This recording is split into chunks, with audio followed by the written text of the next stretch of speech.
Hey, hello everyone, Sean Simons, PPG Grandpa. Welcome to Season 2, Episode 85. We're talking about safe paramotors. This is Part 2. We started talking about safety features last week. What do you want to see in paramotors as far as safety is concerned? If you want to watch us, go over to clearproptv.com or just listen to us at paratalk.org. Here's Episode 85. Got the Parachick in the chat, Brian Waller, PPG. The other Nick is with us. Welcome to the show. We got 5 people right now. Hopefully we get a couple more people in here in a little bit, because tonight we're going to be talking about safety in paramotors and safety in pilots, since Amy George just brought that up. Thank you very much. All right, so before we start the show, like we always do, we're going to introduce everybody that's on the panel. We got Mark and Amy George from Paraswag USA. Welcome, guys. They're going to be talking to us about how they are implementing more and more safety stuff. And Mark is upside down. That's pretty interesting. Safety stuff into paramotors in paraswagusa.com.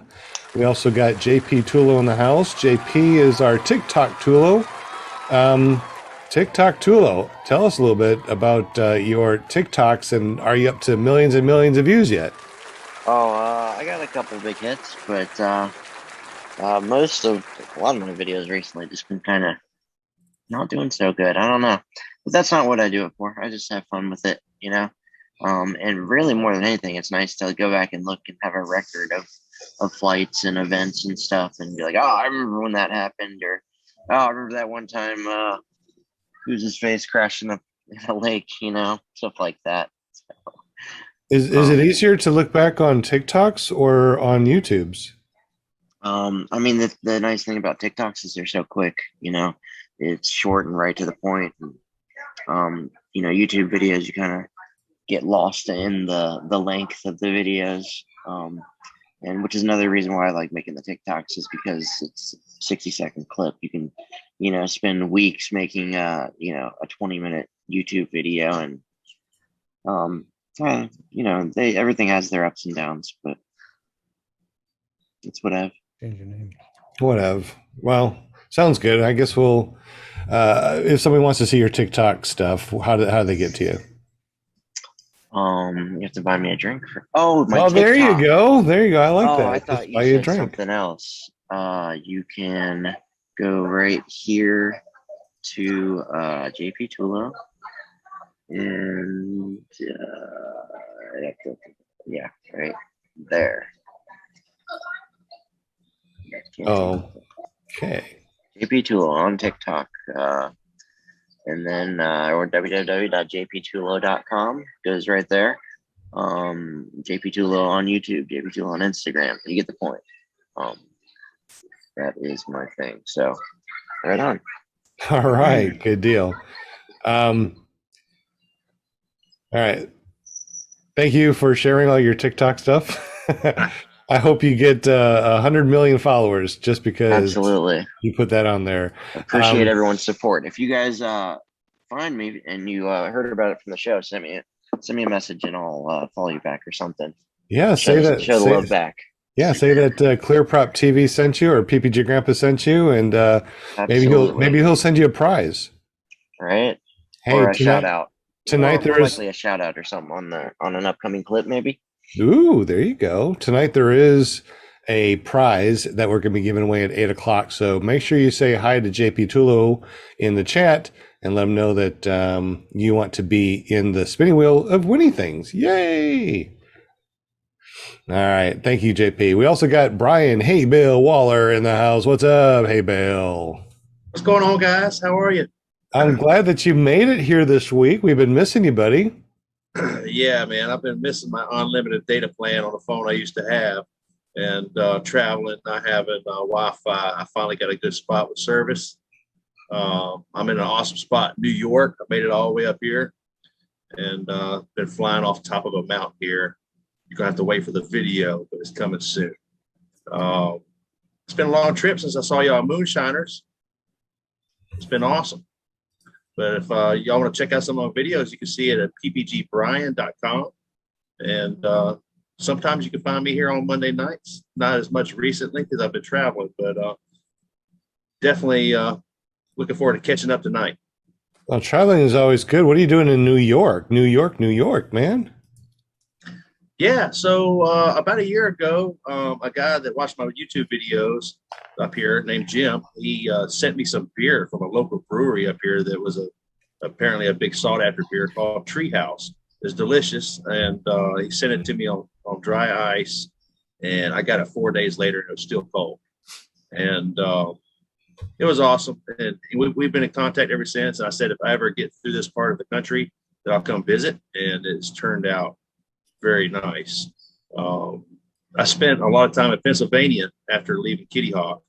I probably got about 20 flights in Pennsylvania, Jersey Shore, Carlisle, Eastern Pennsylvania, a buddy's farm, Nevada, and got to fly with some names you've probably heard of before. Had a good time, no doubt, man. Got some awesome, epic flights in over clouds.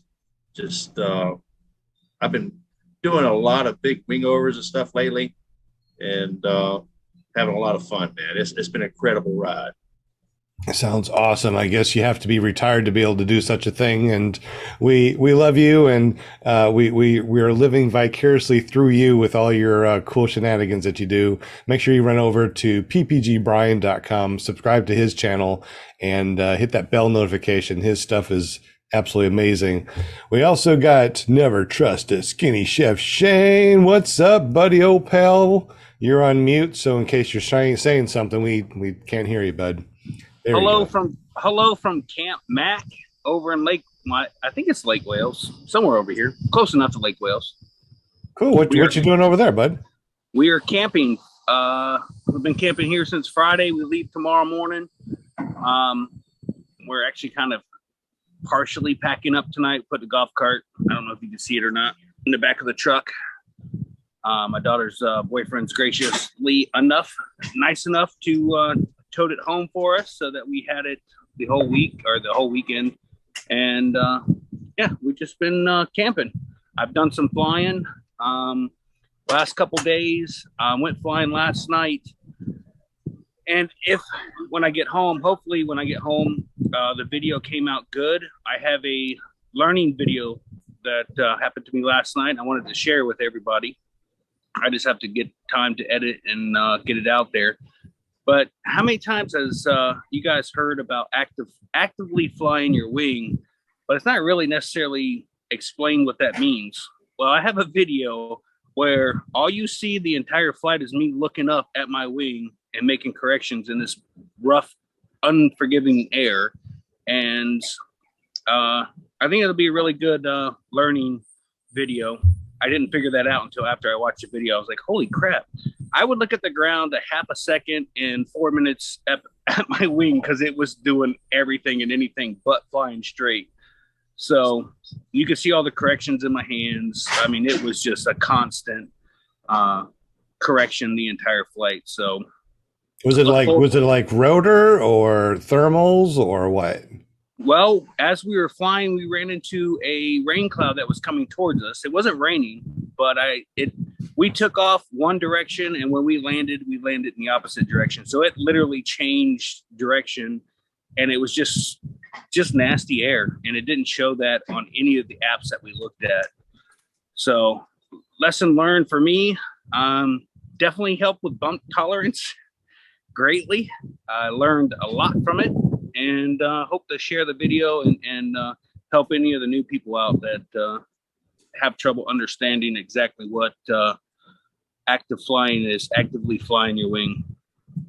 I can't wait for that to happen. Does he look like he's turning into the Hulk? I mean, yeah. He's turning all green. Do you see it too, or is it just me? No, it's my light on my camper. It's my porch light. Yeah, he's turning into the Hulk. We understand. The sun is going down here, and I'm sitting outside because everybody's inside in the 62-degree air conditioning while I'm out here in the 90-degree with a fan blowing on me, and I'm still sweating to death. Well, are you going to be back home for tomorrow? Because there's something that happens tomorrow and Tuesday nights, right? No, I will not. Tomorrow night will not happen. Tomorrow's the 6th anniversary of my son. I believe it's called Coming Home to Heaven. and we will not be doing a show tomorrow night. I'm not going to be in the best of moods, so we will have to wait till the following Tuesday. All right, bud. We definitely are with you in spirit and love you and sending prayers. Absolutely. Thank you for being on the show tonight, Mr. Shane. You can always go over and find him at www.ppgshane.com. Subscribe to his channel. Hit that bell notification. He's always pumping out some really good stuff. Who else do we have here in the... There we go. ParamotUSA.com. Oh, my goodness. Hello. And we can see you. We can hear you. Yay! This is the clearest. This is the clearest I think I was ever able to see you on the show and hear you. What's going on? I know. I'm so excited. It's a learning process with the phone, but we got it down.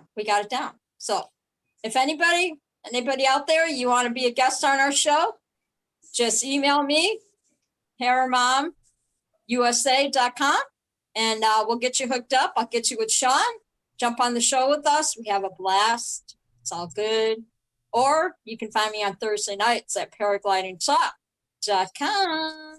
That sounds like a commercial. Thank you so much. And we love that you're the cheerleader. We appreciate you 100%. We also got Flying Flamingo Jade and PPG Lear on the panel tonight. That's really awesome. How you guys doing? Hey guys, we're doing well.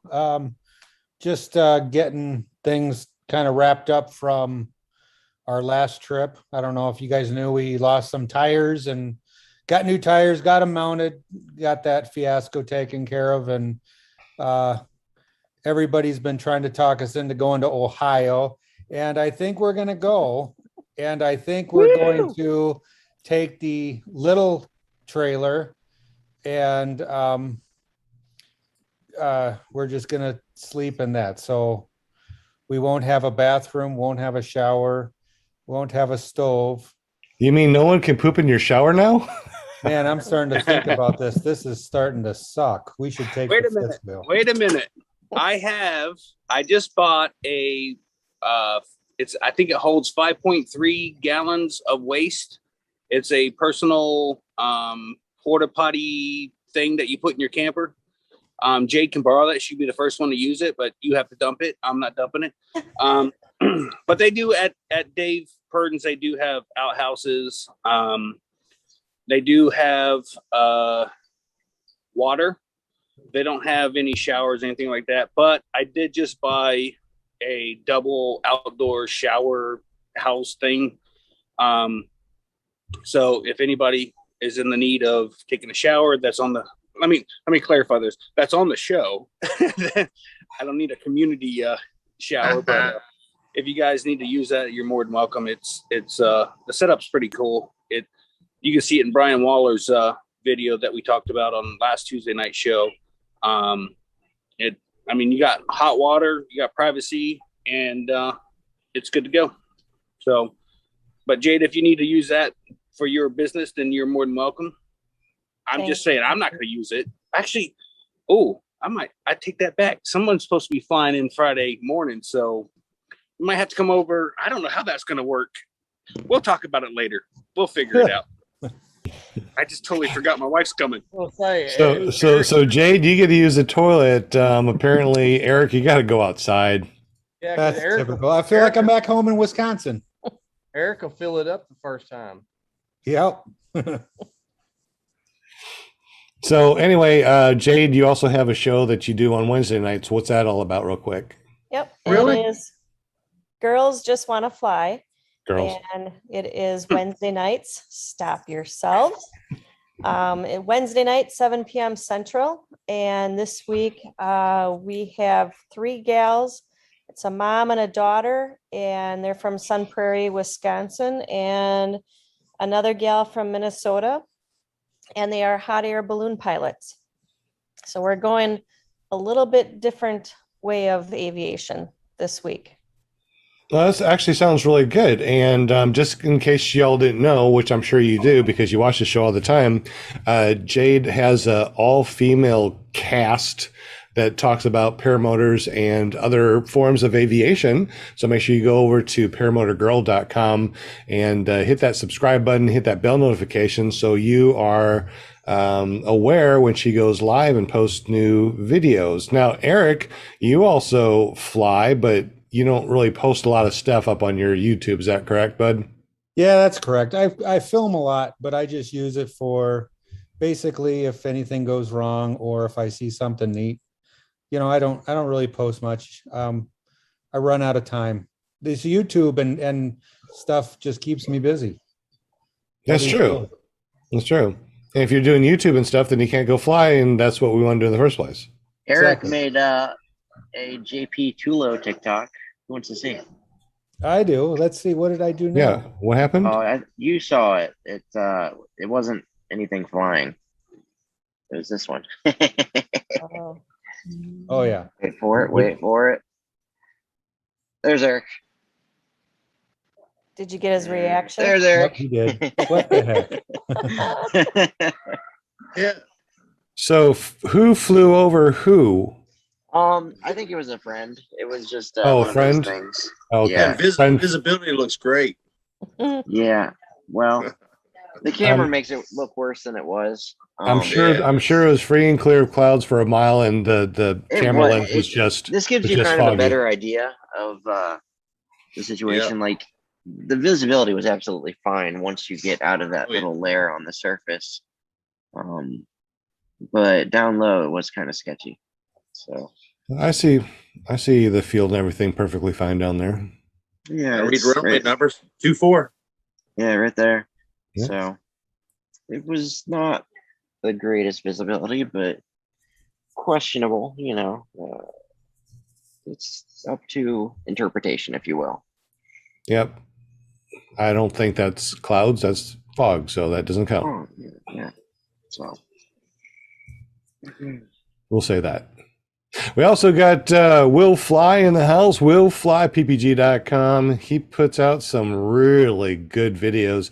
If you haven't been over there, go over to willflyppg.com. Hit that subscribe and bell notification. Tell us a little bit about your shenanigans, Mr. Will. Are you there or frozen? And if you do want to talk with us, you definitely need to unmute yourself. He goes, crap. I'm muted. What? I'm muted? There we go. There you I go. was unmuted. I just had a really nice flight. It was short because I didn't want to miss the show. But yeah, I mean, I love flying paramotors and I like making videos about it. So, I mean, that's my gig. Awesome. Now, one of these days we're going to have to pick your brain on how you do all this editing. Number one, what do you use to edit all of your videos? Because they are so amazing. I'm curious. What do you use? How do you do this? I use Final Cut Pro and Apple Motion. Those two. Oh, use Apple Motion. You know what? I need to buy that. That sounds like a good idea. So you're a Mac guy. Oh yeah. Yep. Since the start. And how long have you been flying a paramotor, and how long have you been editing like this? A year and a half flying, a little over a year and a half, but editing a year. I did my first video about a year ago. Wow, and you're that good at it. Well, I mean, I can't say I'm good at it, but I mean, it's a lot to learn. Really, that program is pretty extensive. All right. Well, I think everybody here on the panel is going to say Will Fly pumps out the best videos out there. I don't know. You guys that are watching this in the chat, what do you think? Have you been over to Will Fly's channel? If you haven't, go to willflyppg.com. Check out his last video about moonshiners. Wow. I mean, editing like a superstar. Well, thank you for moonshiners. What's that? That was a lot of fun. Moonshiners was Yeah. a lot of fun. There was a lot of good material to work with there. Thanks to you, sir. Yeah. Yeah. Yeah, no doubt.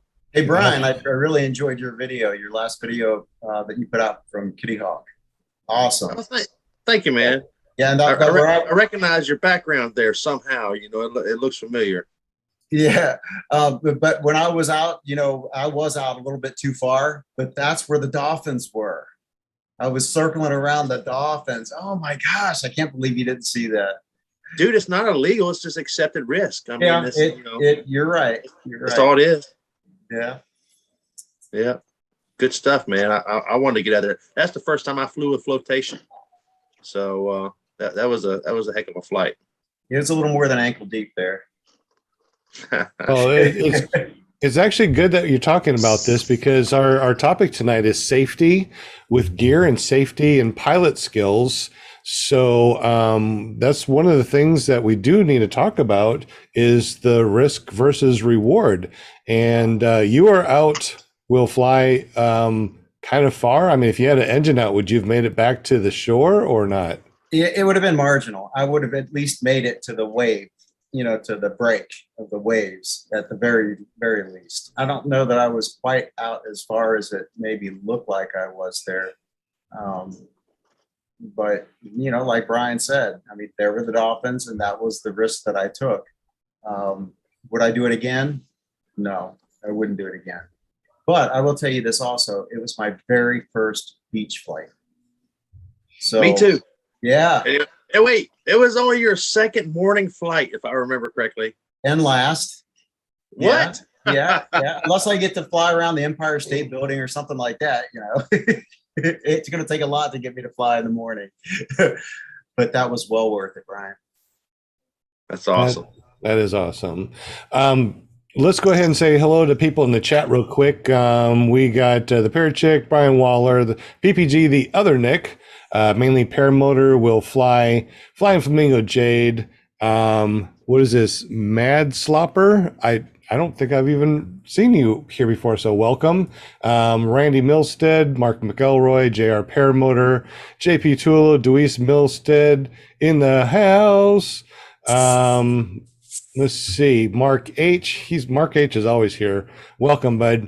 Let's see, who else do we have? Mark George, Amy George from PairswagUSA.com. Yeah, I'm singing now too. Susan Ray, Jim CR120, Aaron I.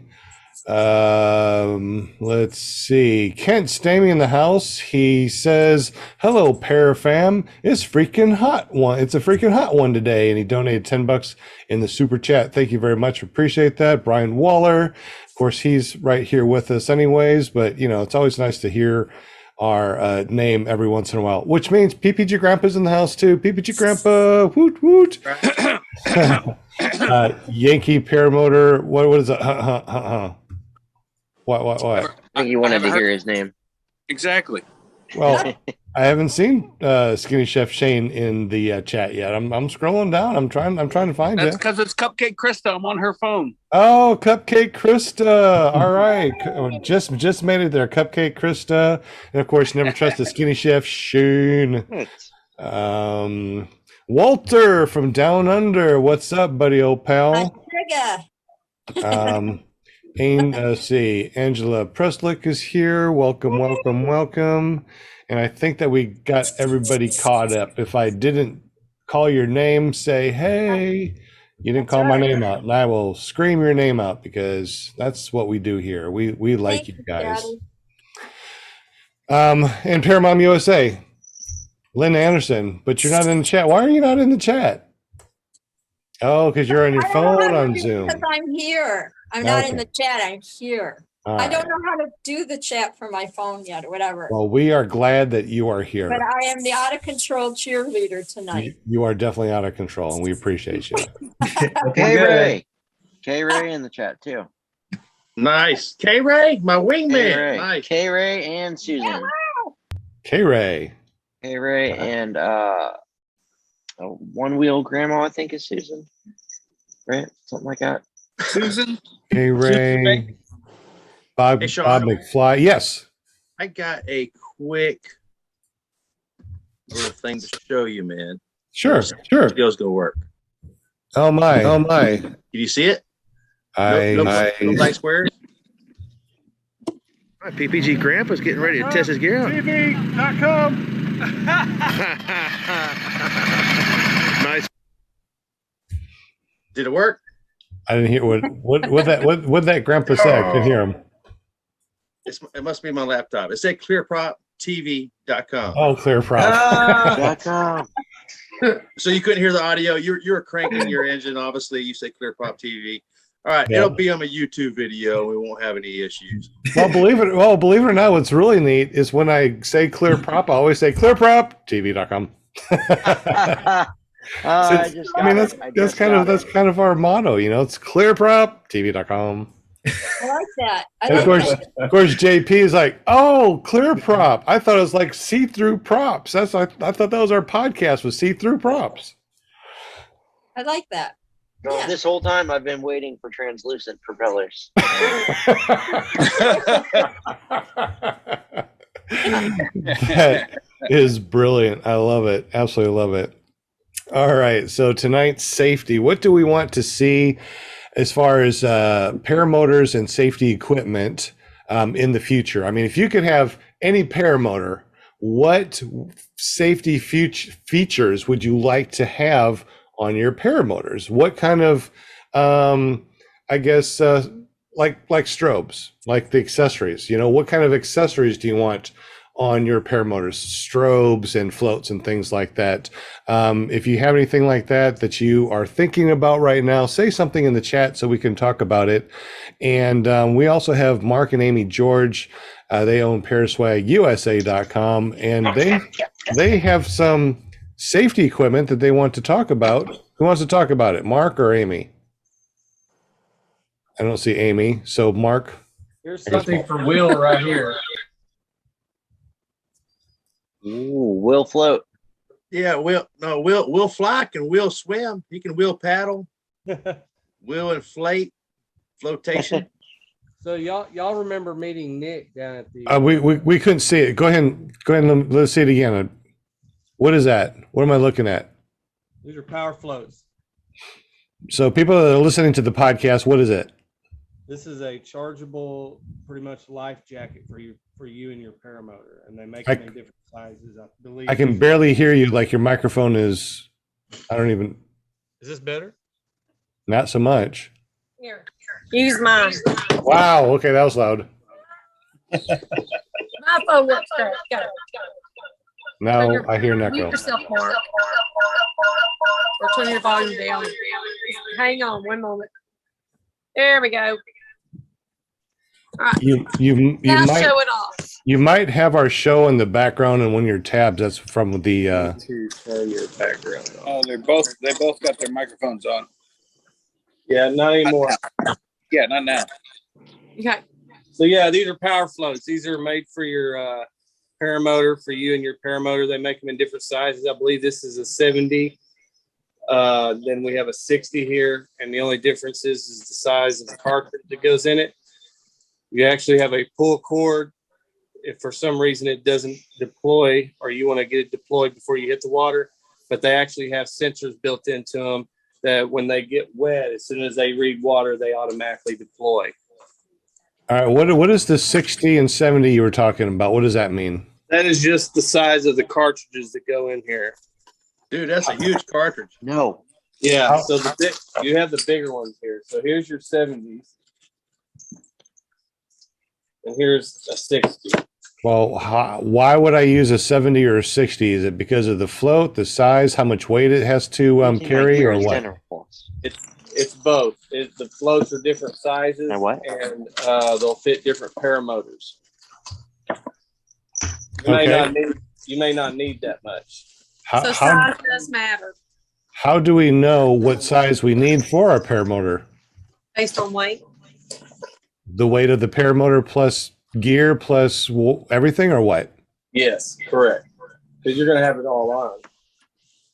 So when we want to get floats, we get up with Mark George at Paraswag USA and we ask him about this stuff. How do we get up with you?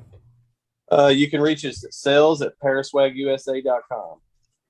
Is there a phone number that we can reach you at? Or is it just it's on the sales? website. Is it on the website? Yes. All right. So if you guys are thinking about getting some sort of floats, we can get up with Mark George over at Paraswag USA. I see what you're doing. Thank you, bud.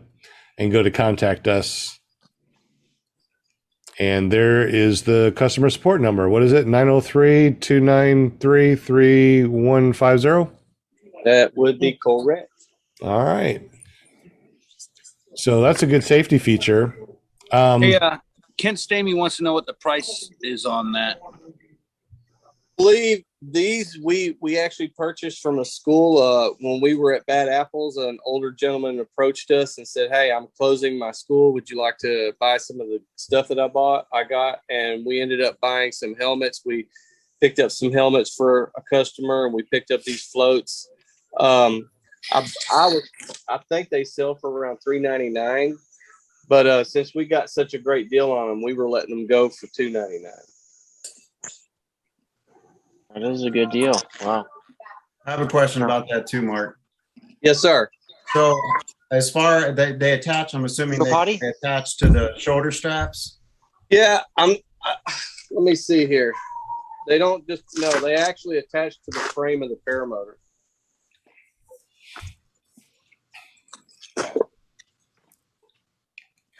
If you can see these, this is one set. This is actually just the power float. The other one is actually a U float. That's going to be your difference on your cartridges as well. Okay. One has a lot more flotation device built into it. These don't. These are just going to be, like you said, JP, for your shoulder straps. Okay? I hear dogs in the background. Whose dogs is that? Whose dogs is that? This that is yours? Okay. This is a U float. This one actually will go all the way around the pilot. If you can see that, it's folded in half. For people that are listening to this podcast, can you explain the difference between the two that you just showed? Okay, so the U float attaches to the paramotor frame. It goes on each side of the paramotor and around the back of the pilot's head.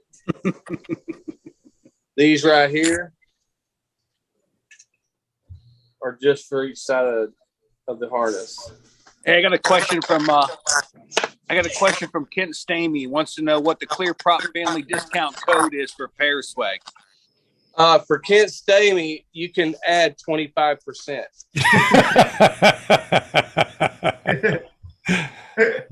Wow. I feel the love. You should have asked me what the discount was. So how do we know if we need to get one of these power floats, Mark or Amy? If you're in the desert. I'll tell you what Kyle Oakley told me. You fly over water and you don't have flotation device, you die. Yep.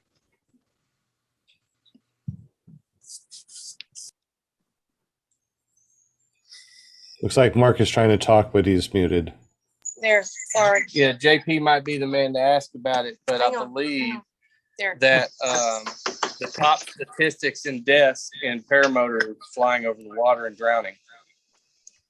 It's one of the tops now. I think Prop Strikes is right up there as far as accidents going. We're talking accidents and deaths is different. I mean, Prop Strikes. I'm talking about deaths. Yeah. Prop Strikes is the highest in accidents and grounded is death. As far as deaths, I think it's drowning. So, which brings you to another thing, right? Ground starting. I saw it again the other day, man. Seeing a new person in a new place, and they do it all over the place, and I cringe when I see it. I don't go over there and get onto them. I don't know if I should.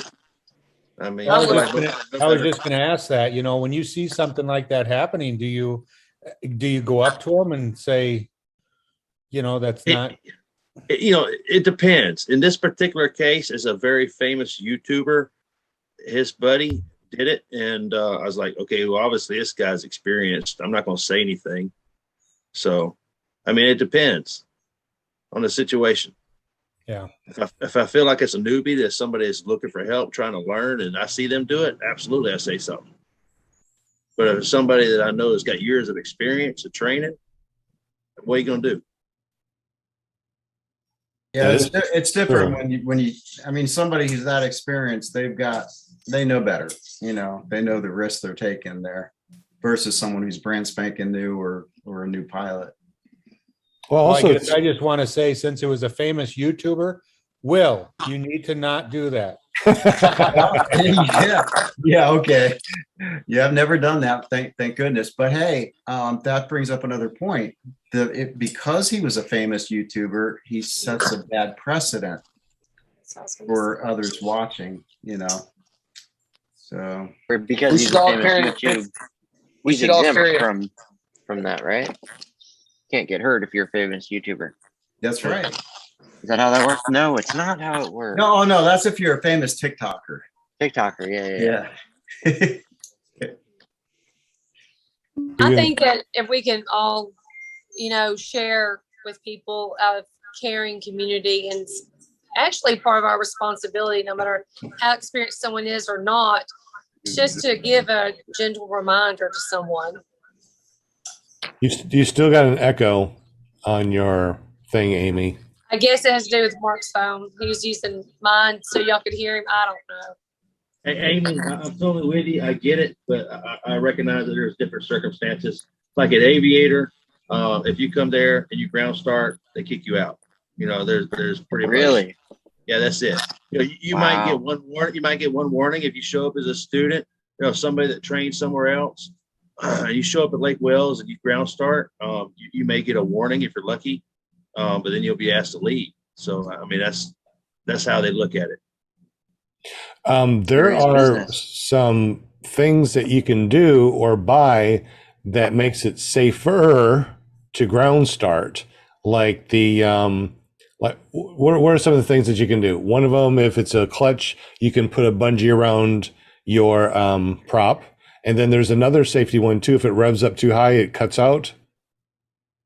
You guys know about those? The Scout safety start, I think. Yeah, it's a smart start system. Smart start. Which, once again, though, everything has failures. So I don't know how. I've most of the time I hear those guys turn those off on the Scout because it causes so many issues, or it prevents you from being able to start it. So I've actually heard Tucker complain about that, I think. So it's something that's good in theory, but when it comes to practice, it's not that good. You know what I've found to be the most practical thing is just put it on your back. Like, if you've got a rack, awesome. I don't. So I to be honest with you, I used to ground start. And I had one scare, and I'd made that decision early on in my career that I would never be one of those guys posting on the Facebook group of having an accident. Like, it's kind of a pain sometimes, but honestly, I don't even think about it anymore. I've got in the habit of only starting on my back, and it's like there's really no other option for me because I don't have the rack for my car. And I don't know. I mean, it's just not even a thing. I don't think about it. I put it on my back. I fire it up, and that's it. Yeah, it's not worth taking the chance. There are cases. I'm sorry, JP. I think about what you're about to say is the issue with me. When I started it, I checked my throttle. Everything was good. It revved way the heck up for no reason. I don't know if there was something internally, like I had overflooded it, or not overflooded, overprimed it or underprimed it, but there was something going on weird in the carburetor that as soon as it fired, it went immediately to like it revved straight the heck up. I was not on the throttle. I was on the kill automatic right away, but it didn't matter. It had got enough momentum. It knocked me right on my butt when this happened to me. And you can't, especially when you're not expecting it, you can't hold a motor, a motor going to 8,000 RPM, with your leg. Your first reaction is going to be to something, and it's not going to end well. Not going to end well. Go ahead, Will. Well, I was going to say, like the other day, the rack really wasn't handy because the other day I was having a heck of a time. I could not get my motor started. And, after a while, it becomes, it just wears you out. But so putting it on the rack really helps, so long as it's secure. I mean, I put it on the rack, tie it down, and I actually have two little metal clamps that go over the frame so it can't come forward, even if it's not strapped down. But I got a custom rack made for mine. The whole cost, I think, was like $170. That was custom made from, I don't know if you call it a fabricator or whatever. So, hey, works for me. I'm writing that down. Their custom rack sounds really, really like a good thing to have. I just got like a Harbor Freight rack that I put my paramotor down and I use the ratchets and I ratchet it down. So every time that I get to my LZ, I'll start it up. I'll let it warm up. I get my wing out. By the time that I'm ready to fly, my motor's already warmed up. As far as safety is concerned, do you guys think that warming up your motor for a couple of minutes before you take off is a smart thing? Or I've seen a lot of people that just get a cold motor, they go out, they start it, and they don't even run it up, and they just go. You think a run up before you take off is a good thing or a bad thing or safety concern? Not only is it a safety thing, but it's also not good for your equipment to take a cold motor and just straight launch it. That's why a lot of the people have problems with exhaust pipes cracking, is that metal expanding too fast when it goes from cold to hot, in just a minute or two. But yeah, that's absolutely, you want to take it to full RPM before you launch, so that if you have an issue, you have it before you're in the air, versus being up there and or not being able to launch because you can't achieve full RPM and you run into a tree or a gate or run out of right taxiway before you get midair. So yeah, absolutely. Yeah. Anybody on the panel have anything that they would love to see on a paramotor that just comes standard? One of the things I think that we talked about last week was a hook knife that just comes standard somewhere on your harness. Anybody have anything that they'd like to see standard on paramotors? Oh, and the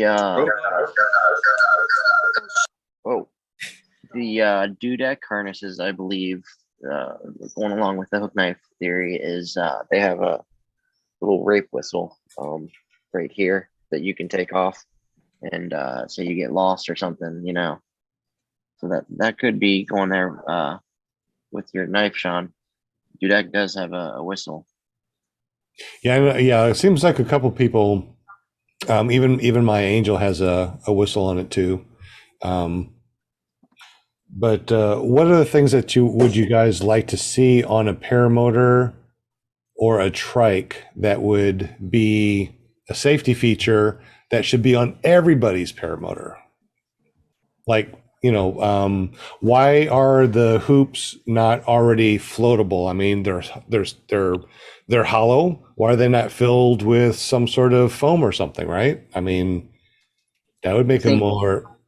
I think the answer for that is just because of give and take.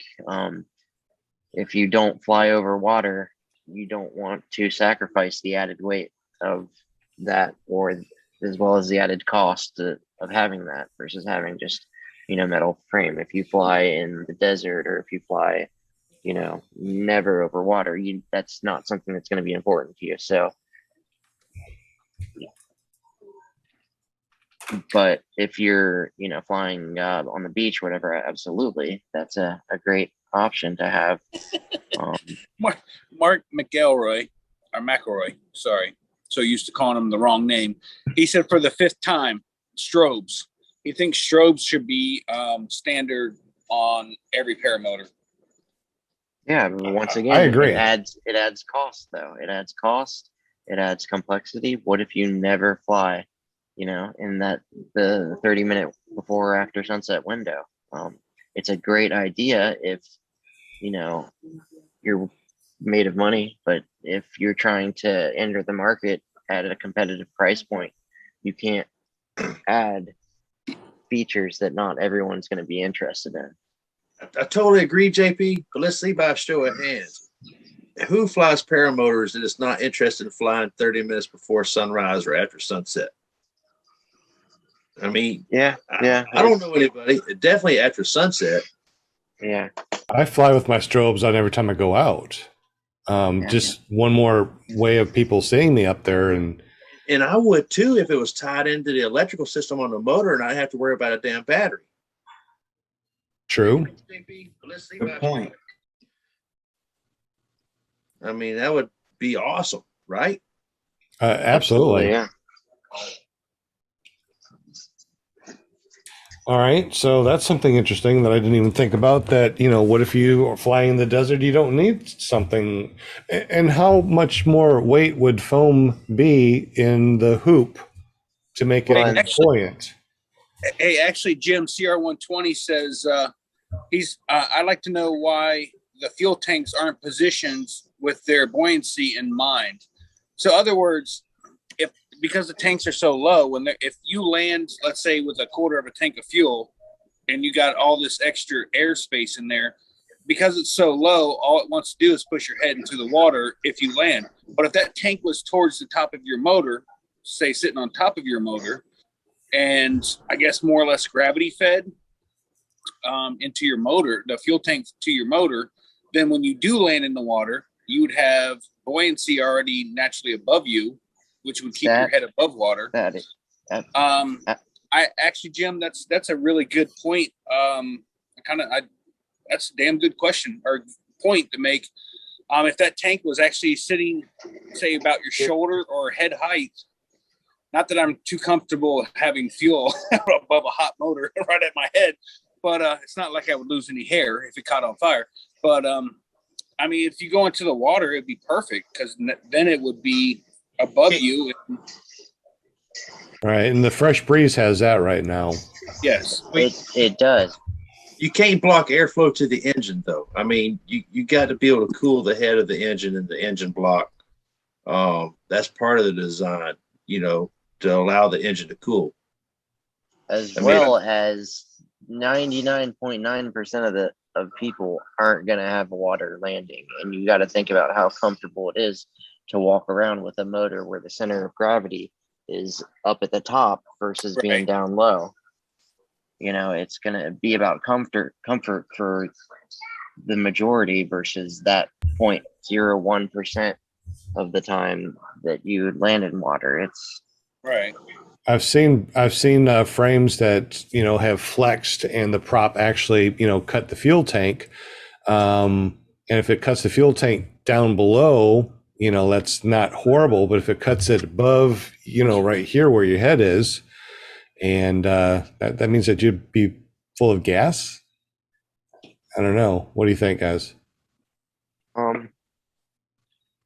Typically, if you're moving forward, if there's a leak behind you, it's going to continue to go behind you. But yeah, I'm with Shane that I don't want fuel really close to my face.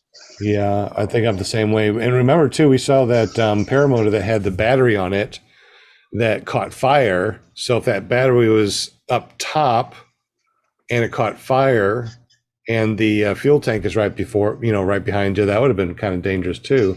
There's just so many things out there that are dangerous. So I didn't even think about the battery bursting either. Battery packs.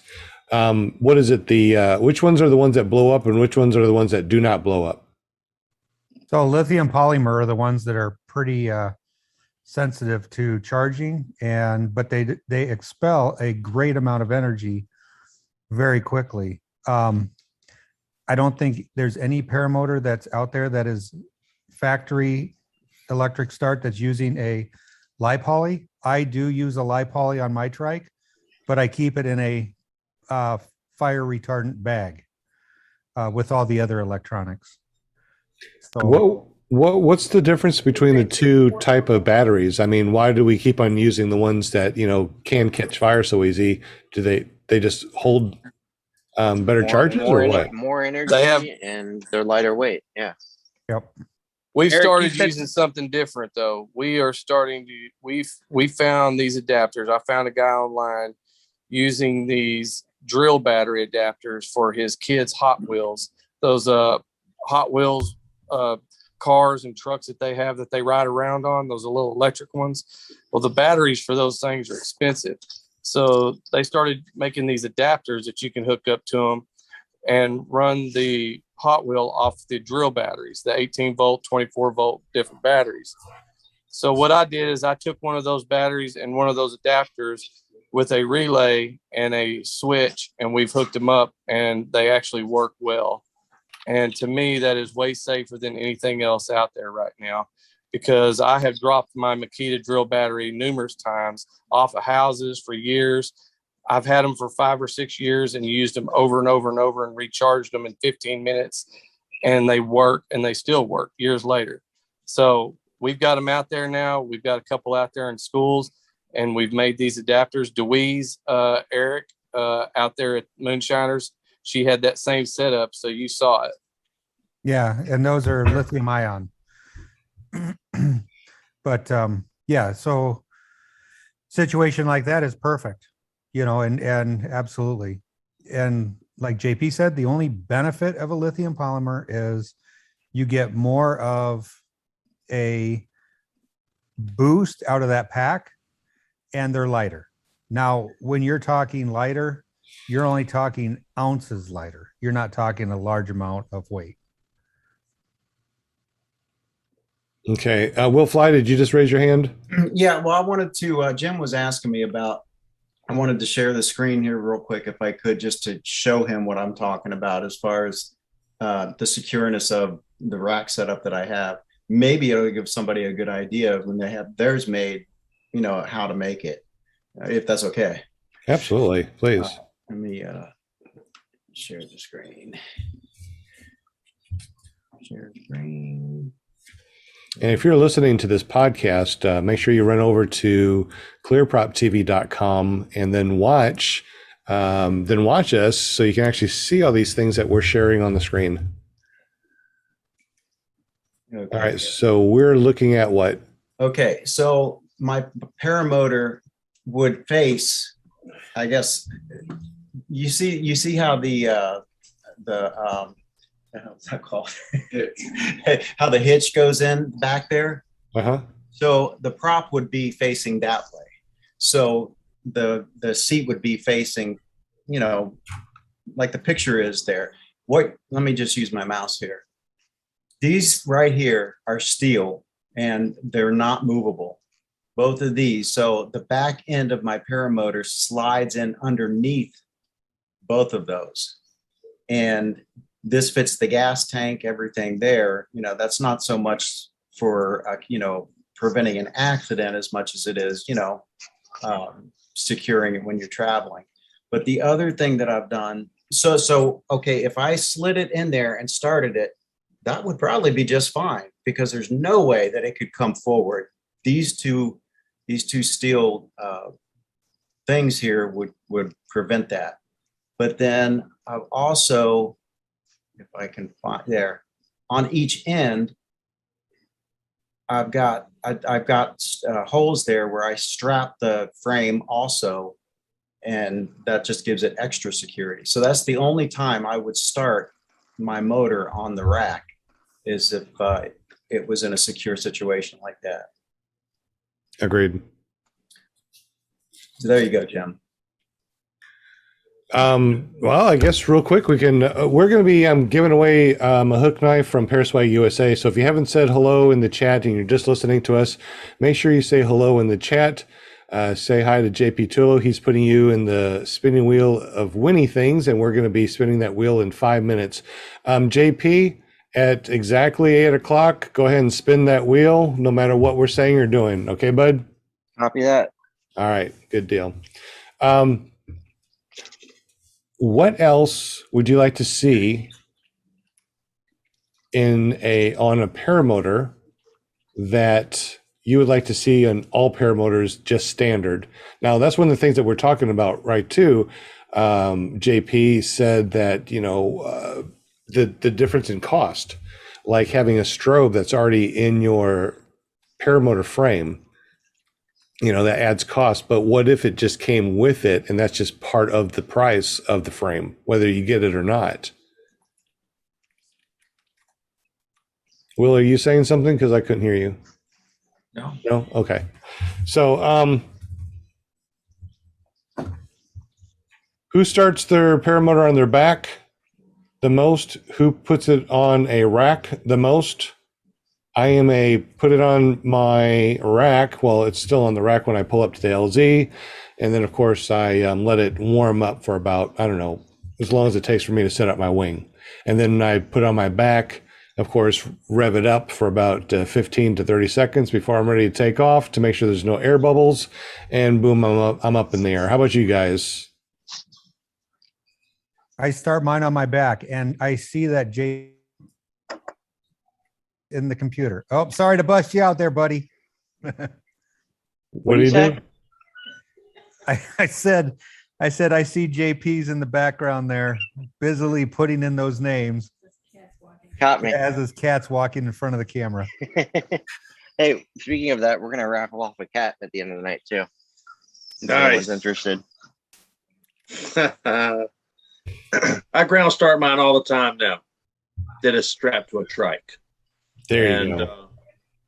But before that, I never ground started. I started attached to a pole a couple times at the hangar, very well strapped on. But yeah, I've never ground started, and I will never. I see way too many videos and pictures, not public, but privately, at fly-ins or we talk and they show pictures of these things that have happened where, fingers are gone, lacerations on shoulders and torsos. Risk versus reward. I don't think that there's really any reward for ground starting. Not anymore. Not after seeing all these videos and pictures. And let's be clear, some people might not realize when you see somebody throw a motor on their back, crank it, and then set it on the ground and let it idle, that is not ground starting. When you're sitting on the ground and you grab the frame by one hand and you crank it, that's what ground starting is. Because I've got a lot of friends that know better than the ground start. The first few times I saw them, they just throw it on their shoulder, crank it, and then set it down, let it idle, walk away from it. I was like, yeah, I guess they got past that safety issue of ground starting. That's probably okay. I mean, do y'all do that?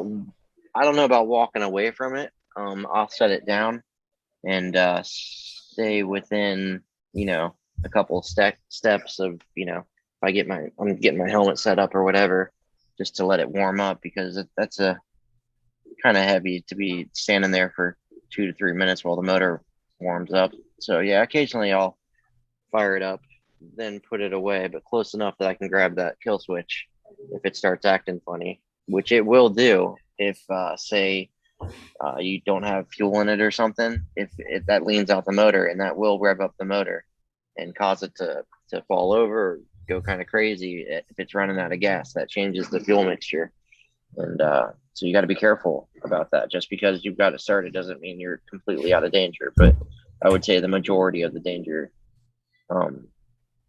is kind of minimized once you get it started. That's a very good point. Yeah, my impression was the big part of the danger is a lot of times that they'll rev up really quickly right when you crank them, and that's why ground starting is so dangerous. If it's on your back for that initial part, you've gotten past that first safety buffer, but obviously walking away from a spinning prop and an engine running is always a safety issue. I've tried to start my motor on Krista's rack, but she said no, it doesn't seem safe, so I have to put it on my back. Nice. And I'm back. All right. Brian almost spit his beer out. Yeah. I like Tony's suggestion. He said, about putting a tack on it from the start, and even for tack and a DHT power meter. Yeah. I'm kind of surprised you don't see that. It's not like they're very expensive, $30-$40 for the trail tech or whatever. Mm-hmm. I think the issue is a lot of people like the brand or whatever brand they like, and they're going to end up taking it off. So once again, you're raising the price of that unit for something that someone's going to take off or want to change out after the fact anyways. Can you explain what you're talking about? Sure. What they were saying is that something we'd like to see from the factory is an RPM gauge or an hour meter. One of those is something that a lot of people end up putting on their frames as soon as they get them. But my point was that people tend to like certain styles or certain brands, or an all-in-one. Is it just going to do RPM? Is it just going to be an hour meter? Do you want it to have fuel leveling in it as well? The more parameters that you want to monitor, the more the price is going to go up. So, do you include it with just an hour meter, or you want to put RPM in there too? It's just another thing I think that's going to raise the price of a motor from the factory when they're already so expensive. And I think the manufacturers are trying to keep them as cheap as possible. So everything is just I got an give and idea take. for you. Why don't they make it a la carte, and at least it's available. Yes, it's going to cost extra, but at least that particular unit has been tested with that particular paramotor. You know what I mean? I mean, it's kind of a well thought out plan there. Yeah. Sounds good, but a lot of some of these companies are not that big that are making paramotors. Yeah, that's true. They don't have a huge R&D department. I got to point out in the chat that Jim CR20 says, I don't even like leaving the throttle out of my hand with the engine running. I agree. John Wayne says, has anyone heard of two-stroke runaway? I think I know what he's talking about, but I'm not sure. We probably ought to touch on that. But Hot Butter Steve says, being circumcised more than once, I don't even think about ground starting.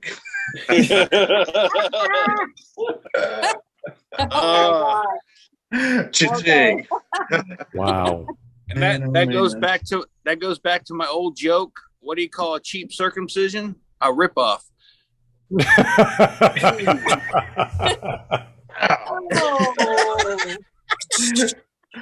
Ouch. It's like a bad Band-Aid.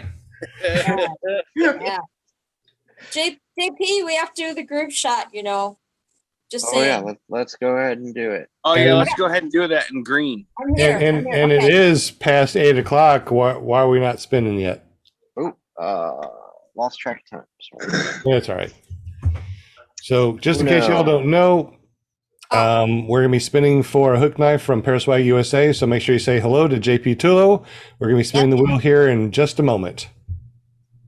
1, 2, 3. Excellent. JP, when you go to spin that spinny wheel, clean your lens off your camera, whatever you're using there. You got a spot on it. Yeah, a little something going on there. I think it's there. Yeah. It looks like some white stuff on Looks your like face.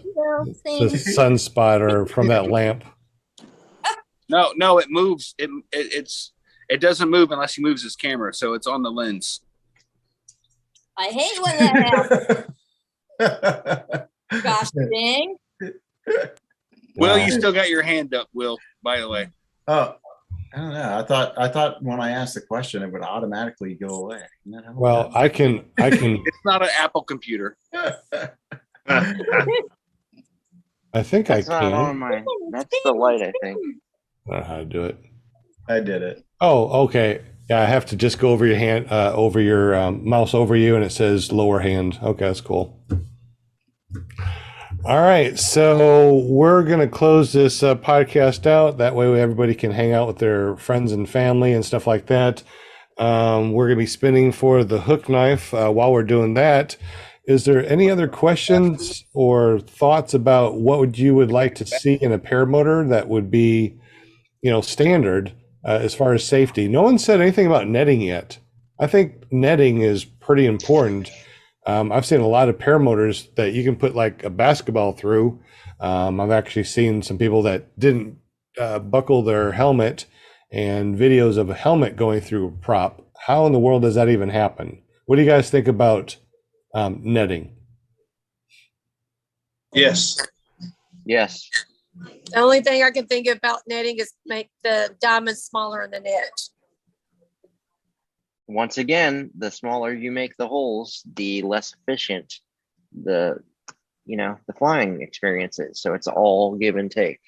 You can make them, like a screen in your window. You could make it that big, but it's not going to fly very good. So I'm not really talking about the diamond size and stuff. It's pretty much, you have the netting on the outside, but on the inside, there's like no netting at all. I mean, you can just put your hands through like the Kangook. Yeah, there's a bunch of them out there. They're going for ease of taking apart and putting it back together, and that's the give and take that you get of being able to rip it apart real quick and real fast. It's easy to do that with, but you get less protection. But yeah, I think they should all come with the Kevlar string, not like that was one thing I was really disappointed with on the Maverick is the net string just did not seem very strong to me. It seemed like kind of like kite string. And I had some issues with mine tearing just from general use. Same here, man. I'm not happy with it. I mean, and especially for the price to replace it. $500. Yeah. $500 for that net. And Well, I think the Maverick has the Kevlar going through the hoop or the ring part, the blue part, and that's holding the net at the top. And then it has it from your twisty tightener things on the bottom. That's Kevlar. I don't think anything else in between is Kevlar because when I got mine, my starter rope was rubbing and it was like 2 pulls and I burnt a hole through my net. And then I went and took a lighter to singe it so it wouldn't fray. And I burnt like 4 more diamonds. And it was like, this is ridiculous. Yeah. So for the price for $500 to replace it, like it should be, I'm not, poking fun at the manufacturers because I know it's not easy, but you think you would get a little bit more for the price. Yeah, but this goes back to keeping price down because if they can save $1, they're saving a lot of money in the long run. Absolutely, in volume. It's a trade-off too. We can build any single part of the paramotor as strong as you want it, but that comes with money. That comes with it comes with liability. It comes with safety issues. There's a lot of things to consider. I mean, especially when there's a high volume of them. Exactly.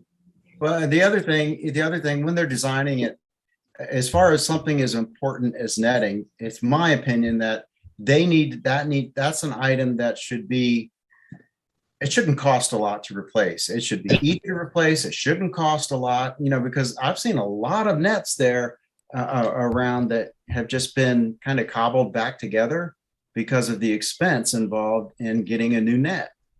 So, 500. Yeah, me too. I'm guilty with the Maverick.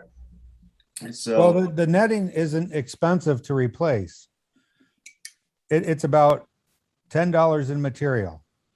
It's about if you know how to do 10 hours in labor. Yeah, 10 hours in labor. Yeah.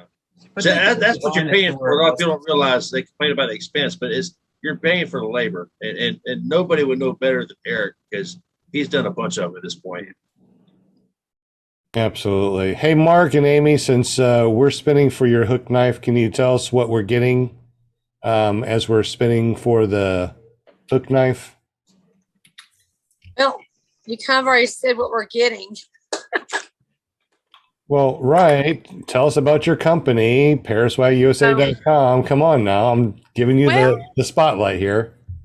Well, thank you. Well, paraswagusa.com, you mentioned about focusing more on safety, making everything a more enjoyable, safe flight for everybody. And the hook knife that we feel is an essential part of that because anything can go wrong and you might need to, Jay's done it before, might need to cut loose of something real quick so it doesn't get tangled up. And we just feel like it would be something that you just never know. It's just one of those small pieces of equipment. It's not very expensive. It's not very heavy. And you just never know when you might need it. All righty. Thank you, Amy. With that, I'm going to spin the wheel. Wait a second. I saw it stopped on my name. I thought you already spun it. Yeah, I don't see hay bale on her anywhere at all. I don't think I've seen PPG Grandpa either, but Yeah, whatever. they're right next to JP Good. Tulo 3 times. Sean, you should have gave me more counters to give away, brother. I didn't have near enough. Oh, Calendars? Eric. Jade. Mark George, you won your hook Bill knife. H. It's gonna be Bill Bill H. H. Are you Bill serious? Bill H. Wow. Excuse me. I don't know, might be Aaron I. Yeah, It's that's a science Bill. guy. That's It's Bill H. Woohoo! Yay. He got the magnet last week and now a hook knife. He's racking up. Right on, Man. Bill H. And Amy, you're going to take care of that. You're going to give it to Bill H. the next time you guys hang out? Yes, the next time we can get together. All I right. wasn't fortunate enough to hang out with him this last weekend, but we'll get together soon. Absolutely. Well, congratulations, Bill H. Yay. And thank you, JP Tulo, for being our computer engineer, our senior network engineer at clearproptv.com. We appreciate you and putting everybody's name in the spinning wheel of winning things. Do you got to go now, bud? We do. I just want to say it's always a Wait. pleasure. Well, what's that? I thought we were giving away a cat. Are we giving away a cat? Come on, let's have one. Let me see what we got here. Hey, you know what? Hey, for grab the fun. closest one. Hey, JP, for fun, spin the wheel and see who would have won it. Okay, we can do that. Let me Yeah. find one. You want an orange one? No, wait. An orange you one? gonna put A it- gray one? I want to see you stick a kitten in the oven to pull out a cat. The white one. Oh, I got a lot of crap about that on bad. TikTok. I want you to know. bad. I got people saying that I shouldn't have posted that because it's dangerous and kids are gonna retry and do it and all this Yeah. stuff. Oh, Yeah. really? Oh, wow. Yeah. And I don't know. My comment was that if your kid thinks that's okay, you got bigger issues, All right. or they shouldn't be unsupervised on the app. DIY Because- printing. Jim said, Right. make sure that he is on the wheel because he wants a cat sent to Canada. Yeah, I saw that as well. Yeah, we'll get one. The Go cat in through. the box. Yep. Okay, so Yep. we're I think gonna you just wrap got to up put it on later. dry ice or something like that. Is that how that works? Oh, You put a cat on dry ice? please. That way he'll make it all the way to Canada. So did you pick your least favorite one there, JP? Is that what you did? No, since you're I giving picked her favorite one. away? I'm gonna be on the couch tonight, so. Uh-oh. Oh, Oh, he's a boy. talker too. He's a talker. So who's Oh, I gonna can win the relate cat? to that. PPG, the other Nick says, can you ship a cat? You know what? You got I, you can. I wouldn't be shocked if you could. I really would not. I mean, you used to be able to with the airlines. All right, let's see. Well, that's when you travel with it. But Let's see No, who. no, it used to be, you could actually ship an animal. I don't know if they you can still do order that. saltwater fish over the internet. I know you can have them delivered. I know you can have Tilapia. mice delivered. Let's see who gets this cat. Mark McElroy. JR. Randy Milstead, Mark Oh, McElroy, Mark's Dale new puppy. It's Parameter, Mark's new Louise. puppy needs a chew toy. It's gonna be JR. Oh, that's gonna be JR Paramotor. JR. Congratulations, JR. Our Paramotor wins the There you go, cat. sir. He's There you right, go. man. There you are. He's gonna be happy. Somebody mail that cat to JR. Yep, he's coming. He likes to chew on Oh, things look at and that face. he likes Oh my God. shoestrings. So Lots of poop. Benadryl before you ship Oh. him. he's crying. Okay, go eat your dinner. Oh my goodness. All right. So we're giving away cats on the show. I guess we've gone to a whole new level of paramotor I'm scared. podcasting. I'm scared. You're gonna get so much hate mail. So wrong. We got Will Fly with Krispy Kremes. Yum. That sounds so good. Who loves donuts? Raise their hand. Hey, maybe we can spin the wheel for a donut. Oh gosh. You guys. JP, you still got that up there? Can you spin the wheel again for a donut? Spin the wheel for a donut. Be We're for gonna spin the Dale wheel for a donuts. And you It's still big haven't T. cleaned your lens. It's not my on the lens, wheel. it's the I'm probably glare. still with it. It's the glare. So spin the wheel for a donut. Hey, we got about 15 more minutes before we're going to probably close down this podcast. So any other questions in the chat? What would you like to see standard on paramotors or training? I guess we got about 15 minutes. We should talk about paramotor training, training and SIV and other things like that to hone your skills after you've been flying for a while. Maybe Kelby. John Wayne gets a donut. Hey, John, Big right on. John Wayne, you won a donut. So whenever you see Will fly, he owes you a donut. Yeah, man. Hey, I'll give it hey, to you Sean. next time I see you, John Wayne. Yeah, bud. Hey, Sean, can you read Hot Butter Steve's last comment at 9:15? Because it's freaking awesome. Hot Butter Oh, Lord. comment. No telling on that one. As soon as soon you'll be giving out David Hasselhoff's T-shirt. Yeah, of course. That's right. John Wayne, thank you very much. He just donated $10 in the super chat with a sticker. And the sticker is what is that? A fox with a heart? I'm going to say fox with a heart, unless that's a dog with a heart. Well, it's a cat. I think that's a dog with the cat's heart in it.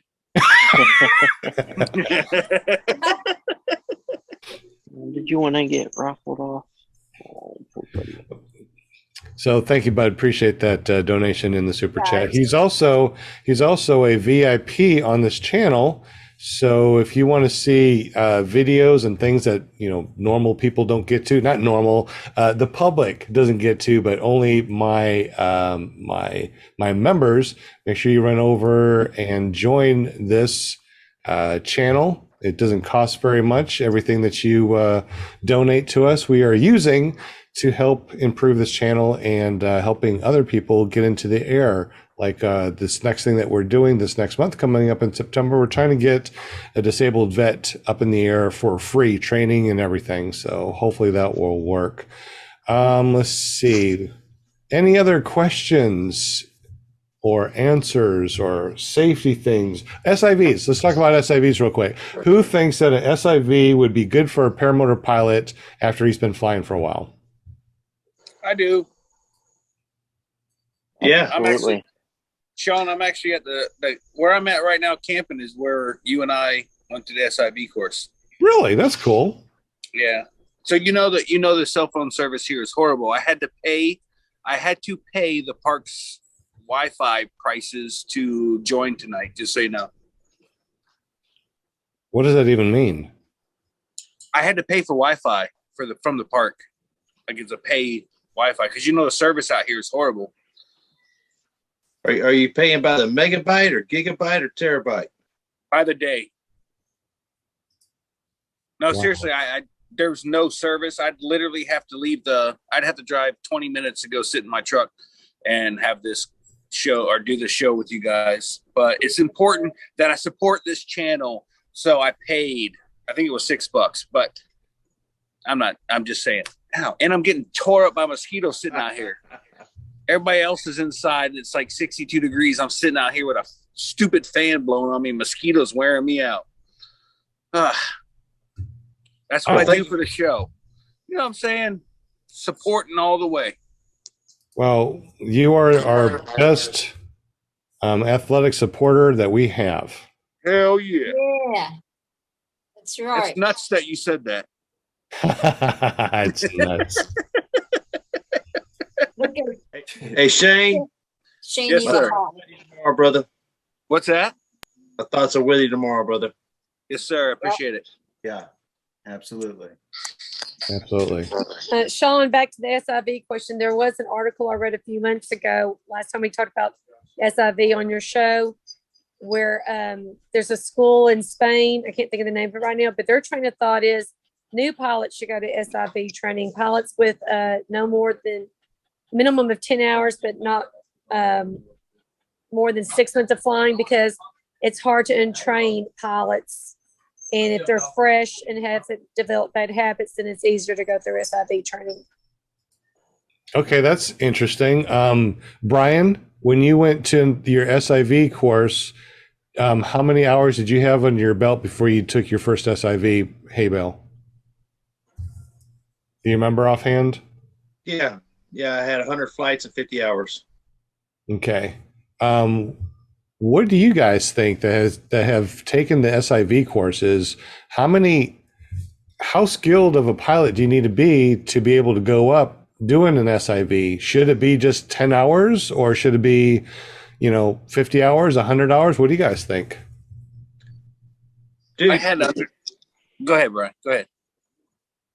It depends on the school and the pilot's aptitude. That's what it comes down to. Every pilot is different. Every student that went through aviator that I've ever known of they all had a different amount of flights, had different amount of success when they left, and we have different struggles. There's certain things you need to be able to do before you go to SIV, and we've talked about it. But for sure, man, you need to have a little bit of experience. I mean, sending somebody with 10 flights to an SIV class, to me, the only way that's doable if this is extremely structured. And I don't even think it's doable then. I think you got to have a lot more flights under your belt. I think that would be information overload, really. You don't know what to look for. You don't. I think the answer is it depends, though. It depends on the student. It depends on the school. It depends on what type of flying you do. It depends what kind of conditions you fly in. It depends on where you fly to go in with the conditions. That's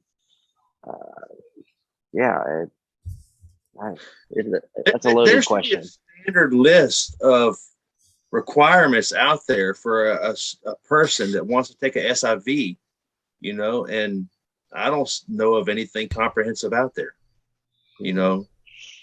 Well, I know for when Shane and I were at the SIV course, you had to have some mad kiting skills in some strong winds and be able to stand in one spot and hold that wing above your head, either reverse or in a forward position, getting ready to be towed up. What do you think, Shane? Mad kiting skills? Yeah, I'm actually posting or putting up my so this is what happened to me. So yeah. Go ahead and show us again. Let me go ahead and spotlight you so we can actually see. So what are we looking at right now, bud? You're looking at me getting drugged. You're looking at me getting drugged to the water. Actually, why don't I just do it this way? This will be much easier. I don't think the feet are supposed to point up like that, man. No, actually, what happened is when I was in reverse kiting, I brought the wing up, and as soon as I brought the wing up, the winds were so high that I wasn't comfortable with. It literally launched me in the air and spun me because I was in reverse launch. So as soon as the wing came up and I hit brakes, it just pulled me straight up, spun me around, and my foot got actually caught in whatever lines that it got caught in. And the wing decided to stay up, and it started dragging me right to the water. And I luckily, Jonathan jumped on some lines. PPG Grandpa jumped on the wing edge, and I stopped right before the water. And was I happy about that? No. Did it push my comfort level beyond? Yes. But I also think it made me a freaking better pilot. And Brian, I 100% agree with many of your concerns with the particular school that you went to. I should not have been in this situation. Am I glad that I did it? Yes, because it taught me a ton about myself and what I can and can't do. This behind me, this here is what I can't do. That wind. It literally it took me for a ride. And after that, I had the instructor holding on to me on the next launch. And I still launched after this, but you're talking the time you bring the wing up, you turn around, you bow to tell the boat we're ready, and the boat takes off. There's a video. I don't have enough video of the SIV course to make a video, but I can tell you that there's probably almost a minute worth of me kiting, waiting for this boat to take off. So when it comes to ground handling and, doing an SIV course, I think it's important that you have some sort of hours under your belt. Like I said, I'm not saying anything bad about the school. They honestly thought I could do it. And I thought maybe I could do it too. This picture shows that I can't on this launch, but the very next launch I did. So, you learn something from every launch and landing. And I learned this wind right here was too much for me. I got spun around and just dumped. Dude, I was hot. I was so mad. I told him, I said, listen, if I hit the ground again, I'm done. I'm done for the day. And the very next launch, I launched. It was perfectly fine. But I think I kind of needed this. I would consider this an ass whooping. Pardon my French. But this taught me so much about myself and my skill level that it made me, I want to say it made me a better pilot. My flying skills since this course has been nothing but positive. And I've actually thanked the teacher, the school, because there's been several occasions where I've taken tip collapses. At Swanee, I got in that bowl and took 2 of them right away. As soon as I got in that bowl, it just 2 tip collapses, and I didn't panic. I would have panicked way before that ever happened in the winds that I was flying in. And like I said at the beginning of this podcast, yesterday's flying afternoon, we hit some really bad winds. I want to say at 400 feet, the winds were coming out of one angle. You go up to 600 feet and it was going the opposite. So the winds were just absolutely horrid. And the entire time, the video, all you see is me looking at the video up at the wing, making corrections the entire time. I'm normally, before the SIV course, I'd have landed in that pasture and walked back. I wouldn't have cared. I just wanted to be on the ground. But I was perfectly comfortable in that situation. And a lot of the reason is because I understand what my wing can and can't do after that SIV course. It takes a lot to collapse a wing. Yeah, absolutely. It does. I agree. Did they ask you, Shane, if you knew how to foot launch, and you said, yeah, and that's what you did? Oh, like yeah. A new style of foot launch? No, I can. Yeah, I see what you're saying there. I told him I was an expert at back launching from my butt. I'm laughing at you, man. Don't take it seriously. Laughing at you, not with you, dude. Yeah. Yeah. No, Sean NASCAR asked the question, what size wing? It's a 27-meter wing that I fly. It's the only wing I've flew outside of school. And the winds, Sean, what would you say the winds were that day? Those were howling. They were definitely over 10 miles an hour. I'm thinking closer maybe to 15 miles an hour steady with a little bit of gust here and there. I've kited in 10, 15 mile an hour winds and not had this problem. This literally picked me up, spun me around where my feet were above my head to get caught in lines and then slammed me down. But like I said, I wasn't comfortable, but neither was I going 4,800 feet in the air and then collapsing my wing. I totally wasn't comfortable with that at all. I mean, the highest I've been before this SIV course was like maybe 2,500 feet or 3,000. And now I'm literally free flying, which I've never done, being pulled to heaven on a rope, which I've never done before. Like the whole process is, I mean, it's exciting, but it's scary as all get out as well. You're definitely going to be outside of your comfort zone the entire time. Even my second SIV course I went to, I was feeling like I was just out of my comfort zone the entire time. But would I do a third one? I would. I think I would do it I think I want to do a different school. Not from any other reasons, just I'd like to try a different school, maybe a different instructor to maybe teach me something a different way. So variety is the spice of life. Bob McFly wants to know, why does one need a SIV? That was my point, that not everyone needs it. If you fly with brand new gear and less than 3 mile per hour winds, and only 2 minutes before 2 minutes after sunrise and 2 hours before sunset, and only calm conditions. I think a lot of people don't need it, and I think it's 100 unnecessary.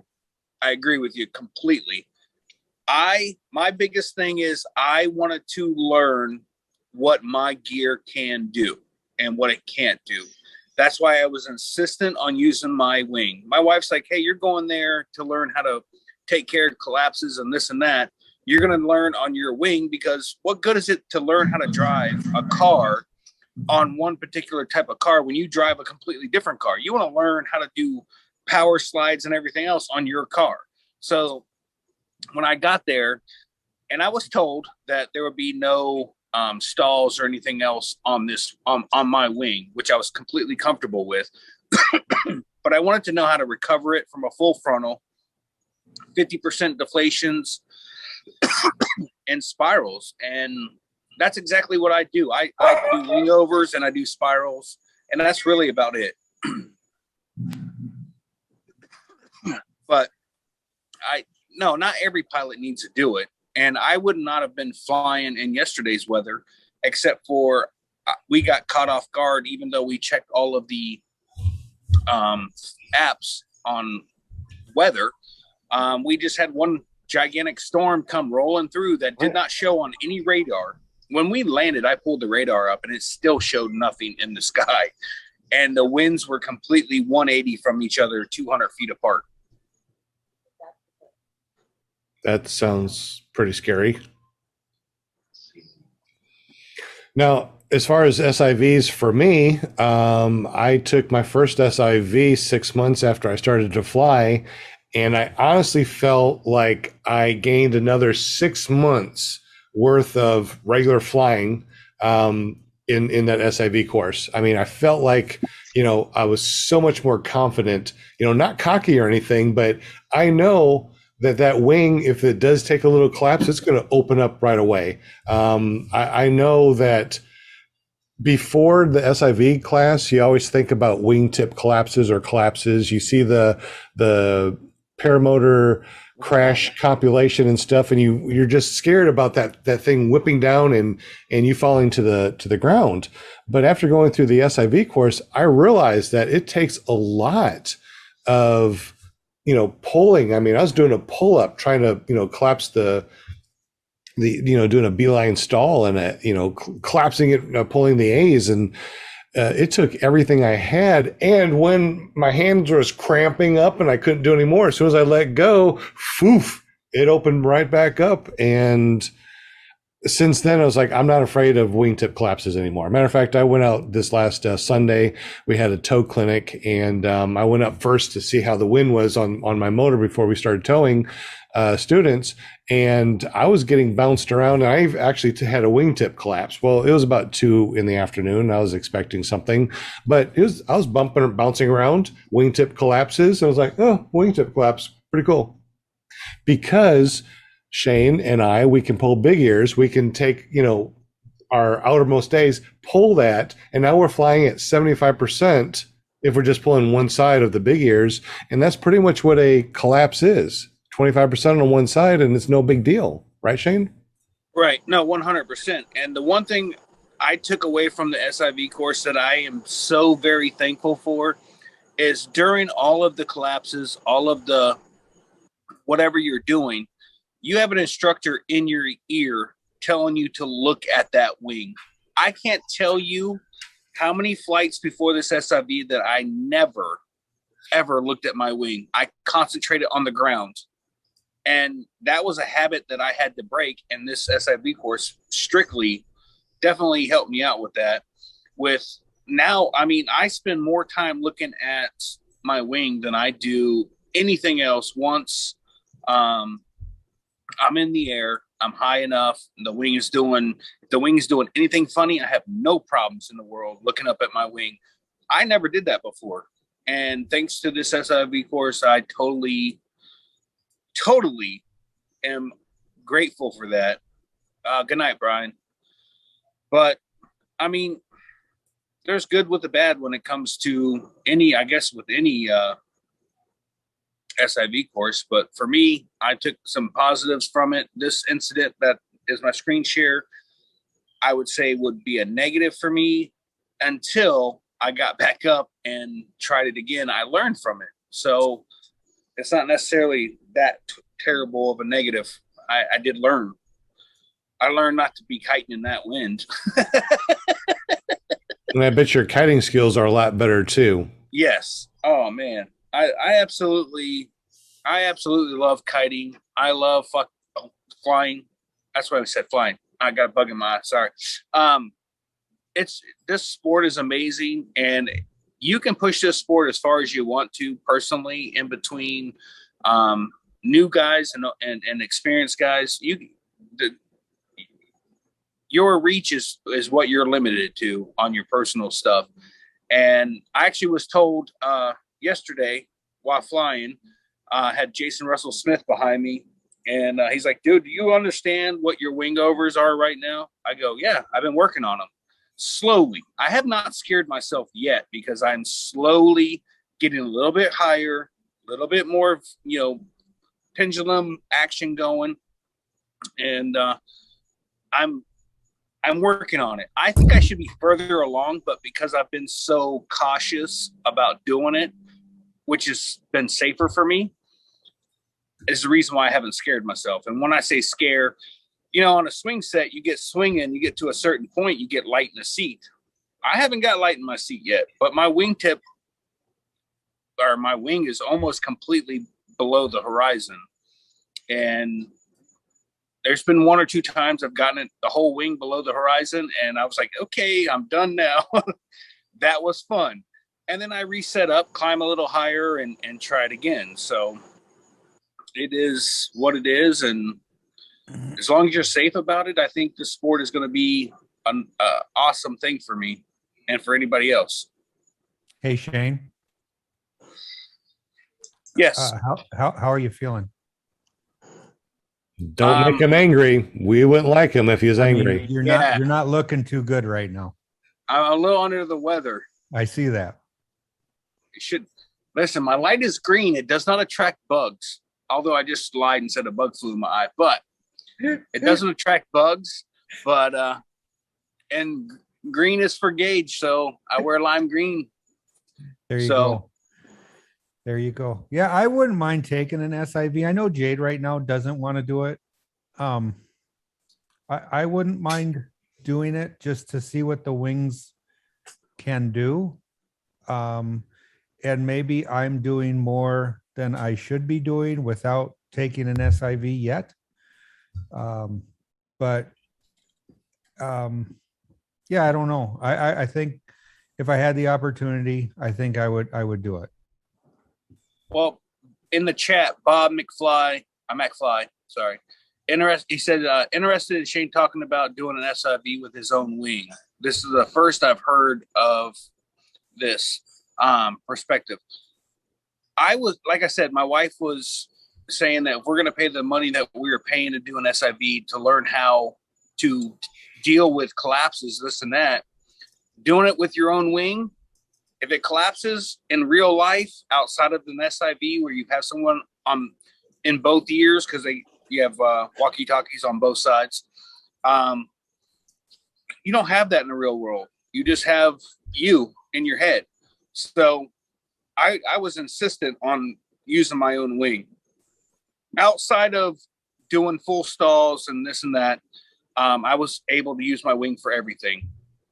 And one thing I found out, speed bar on my wing is with trimmers out. You go from 0 to chaos in a heartbeat. It was something that I wasn't expected. Actually ended up getting a situation where I was in I took more than a 25. I took almost a 50% collapse on one side, and that folded under my wing and put me in a tight spiral. That when I say a spiral, I mean, I literally was shrinking in my seat. I could feel my earlobes starting to touch my shoulders because my head was starting to shrink in. And Andrew started yelling, reserve, reserve, reserve. And every time he yelled reserve, I pumped the brake. And when I did on that third reserve that he are pumping, it opened up.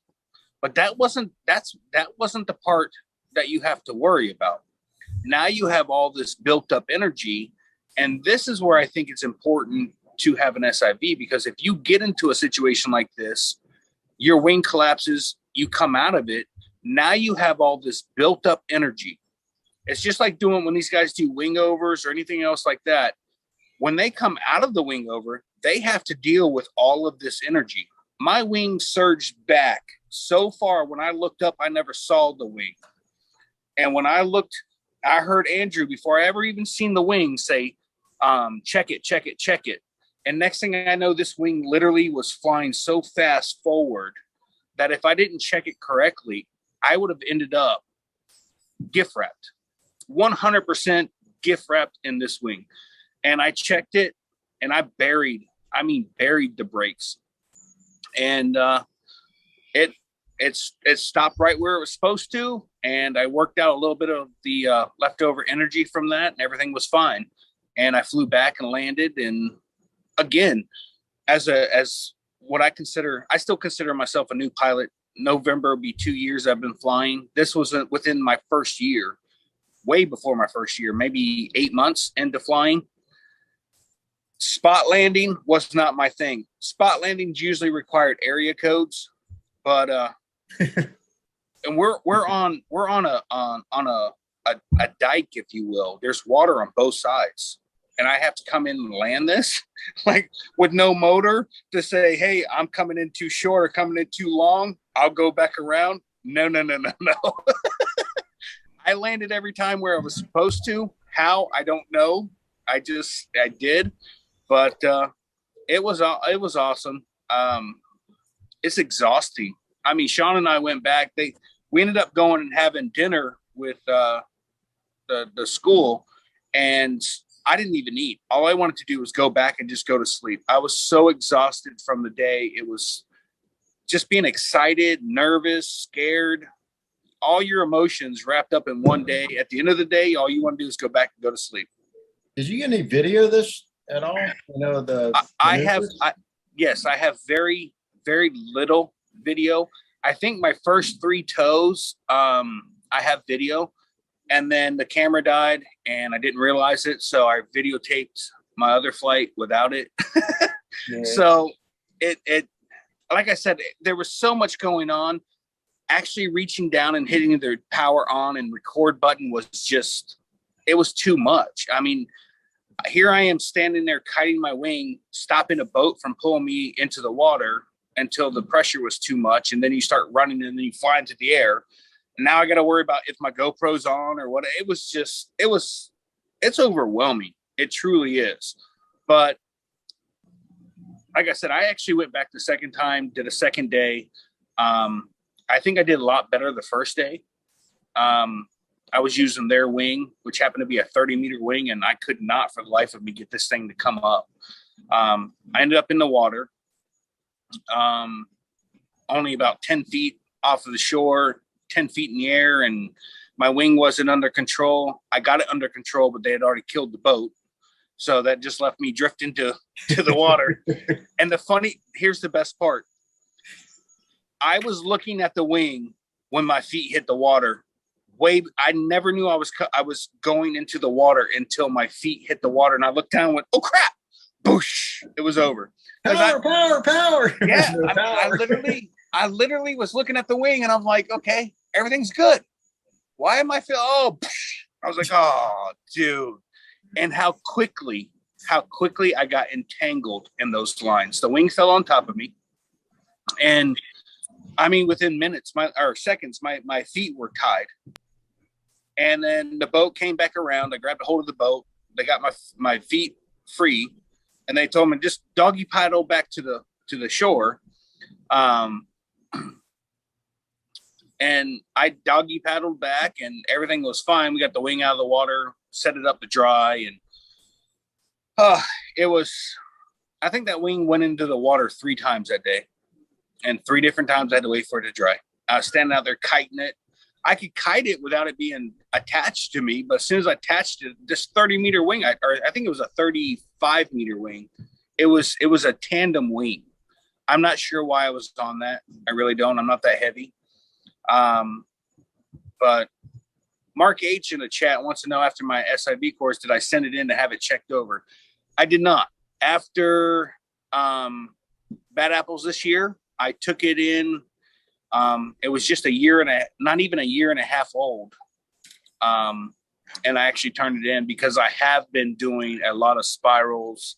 I've been doing a lot of wing overs. I've done 2 SIVs, or actually I should say 1 SIV on it. And it came back perfectly fine, except for the brake lines, which I already figured out that the eyelets, I had the brake lines had actually wore a hole or a line in the eyelet. So we had actually Eric sanded the eyelet down to get that groove out, and then we turned the eyelet so that the groove is at the bottom. Everything so far has been a-okay with it. Everything passed during inspection.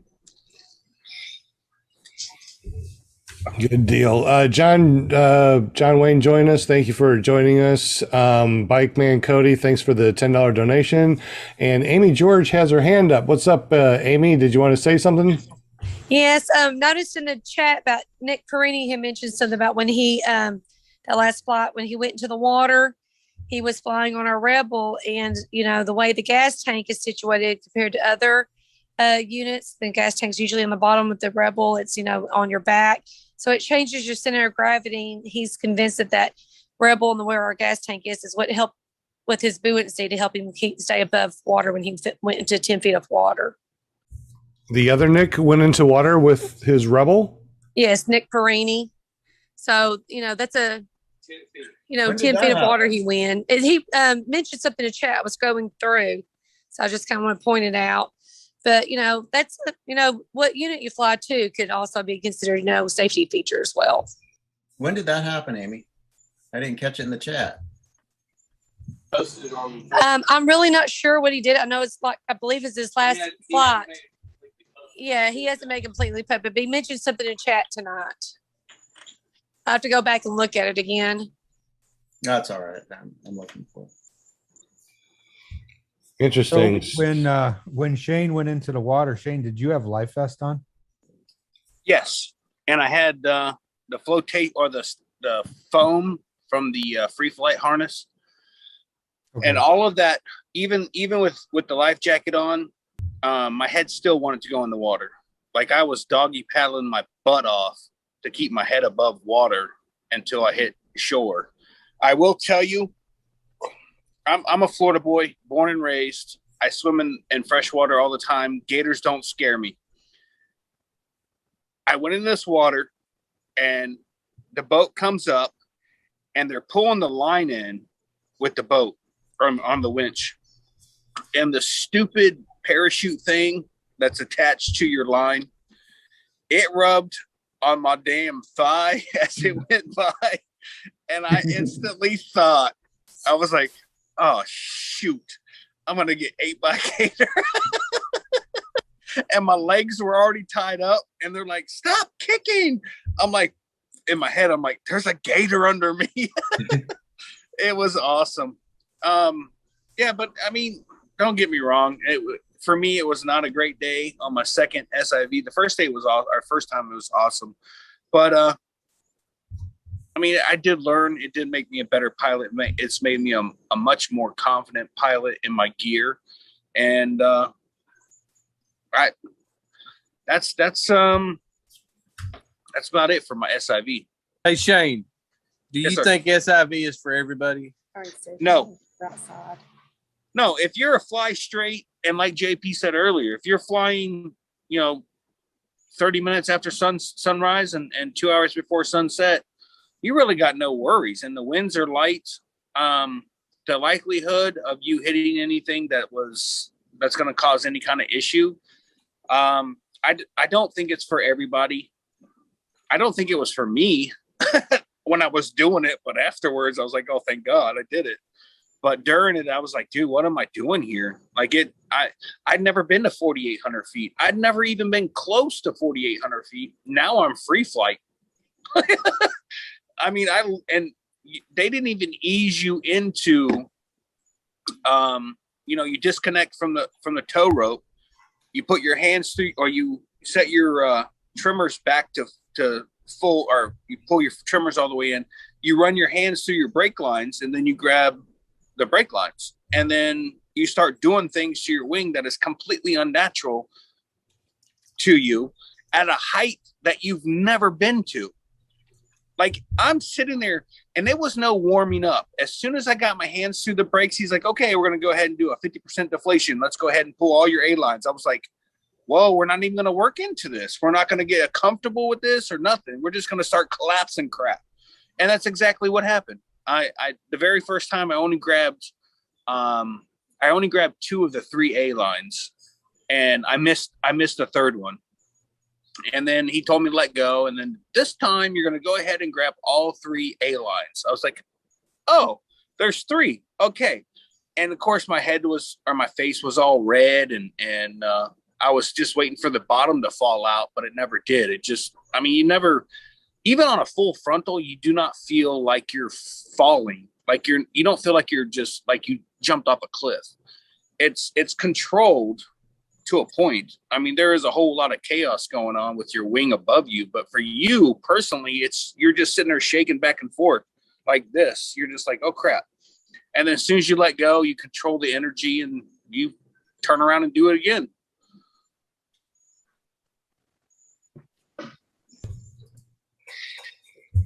Exactly. It to me was life-changing, and I feel like I'm a much better pilot because I went to the SIV classes, and I feel a lot more secure in my gear. Who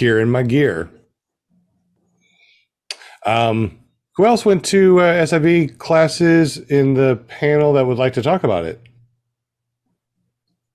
Anybody? Or did nobody else take any SIV courses? Hey, Shay, I have one more question for Shane, or actually Amy did. Okay. Well, I know Sean's talked about saying, you need to do an SIV course, and I keep hearing these stories. I'm thinking, no way, Jose. So what made y'all decide to go ahead and go to SIV when we talk about it's not for everybody? If you're flying safe and straight, then is it just because you wanted to go to another level in your flying, or? No, honestly, I just wanted to know exactly what my gear would do. I want confidence in my gear. We put on seatbelts every day in our cars, but we don't actually know what they can or can't do. You know what I mean? Like, you clip it in and think you're completely safe. Well, I don't want to be flying along and think I'm completely safe, and I get into a situation and not know how to deal with it. I think, honestly, at Swanee, when I got into that bowl, at the end of the runway, there's trees, and it's just a big bowl. And there were some higher winds, and I got into rotor. I got into some bad rotor. And actually, when I landed, after I had taken the 2 tip collapses, I landed and told everybody in the group that was camping next to me, I said, don't go in that bowl. And within 3-4 minutes of me putting my wing away, somebody smacked the ground over there. And I honestly think if I hadn't gone to the SIV course, I'd have just let off throttle and I don't know what I would have done. I mean, that's the thing for me. I want to know what my gear is for and what it can do. And I think the SIV course definitely helped me figure that out. I agree. I wanted to know how to do a couple of things when I went to the SIV class. I wanted to do wing overs, spirals, and that's really the only 2 things that I really wanted to do. And it was pretty interesting. And I learned a bunch of things that I didn't know that I wanted to learn. So that was pretty cool too.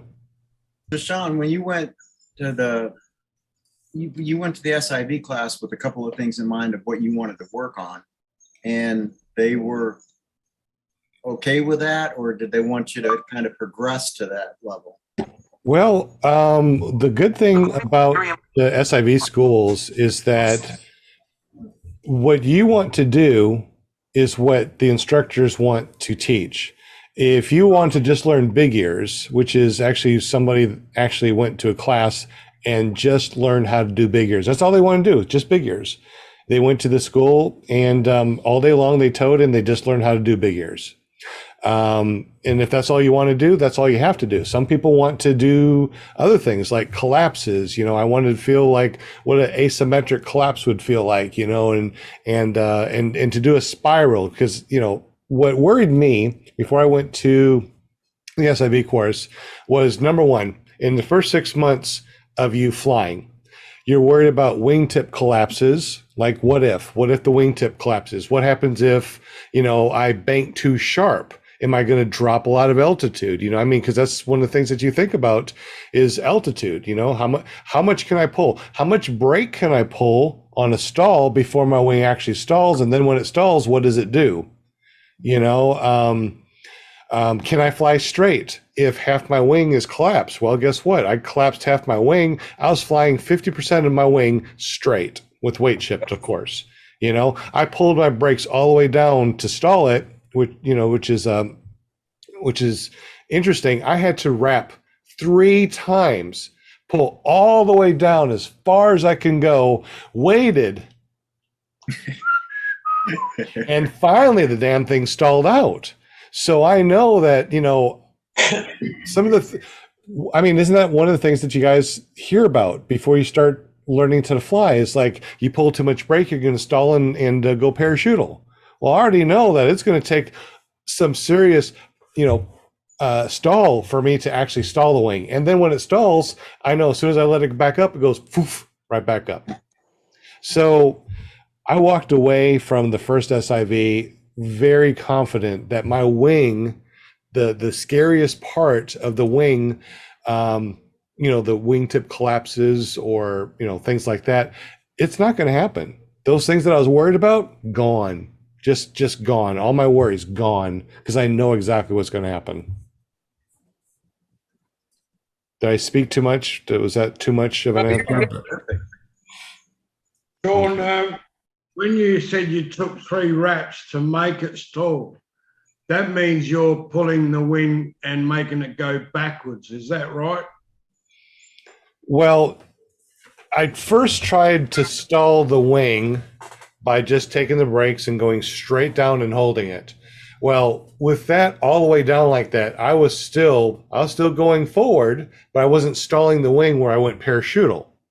So went back, hands up, felt that surge, right? Wrapped it twice, pulled it all the way down again, right? Waiting for that stall where I could go parachutal, you know, nothing. I mean, yeah, it slowed down a little bit more, but it wasn't like a parachutal stall. I had to wrap 3 times, and once I did, once it stalled, went down, and then when it opened up, it did go back for that back, going back. Tail slide. Right, the back tail slide, and then went forward. So I know, me personally, if I totally go stupid and, you know, I need to scratch my butt and I just reach down like this and scratch my butt with my brake in my hand, I know that, you know, I know exactly what's going to happen. My butt will be scratched, but I'm not going to collapse the damn wing. But no, seriously, what I'm saying is, I know what my wing can do. I know that if I do pull all the way down this way on one side and out the other, I'm going to start going into a spin, a flat down spin where, you know, the wing is straight out in front of me and I'm looking straight down. And what's really neat is that your center of gravity as you're doing this flat down spin is the lines. So your wing's going one way, you're going the other way, and the center is the lines between you and the wing, which is amazing. I've never seen such a thing. And I know how to get out of it in case something happens. Like, you know, one of the things I was worried about too was what happens if you get to a flat down spiral or spiral that you can't get out of, you know, where people just go all the way down and they hit. You know, that was another thing that I was worried about. How do I get out of a spiral?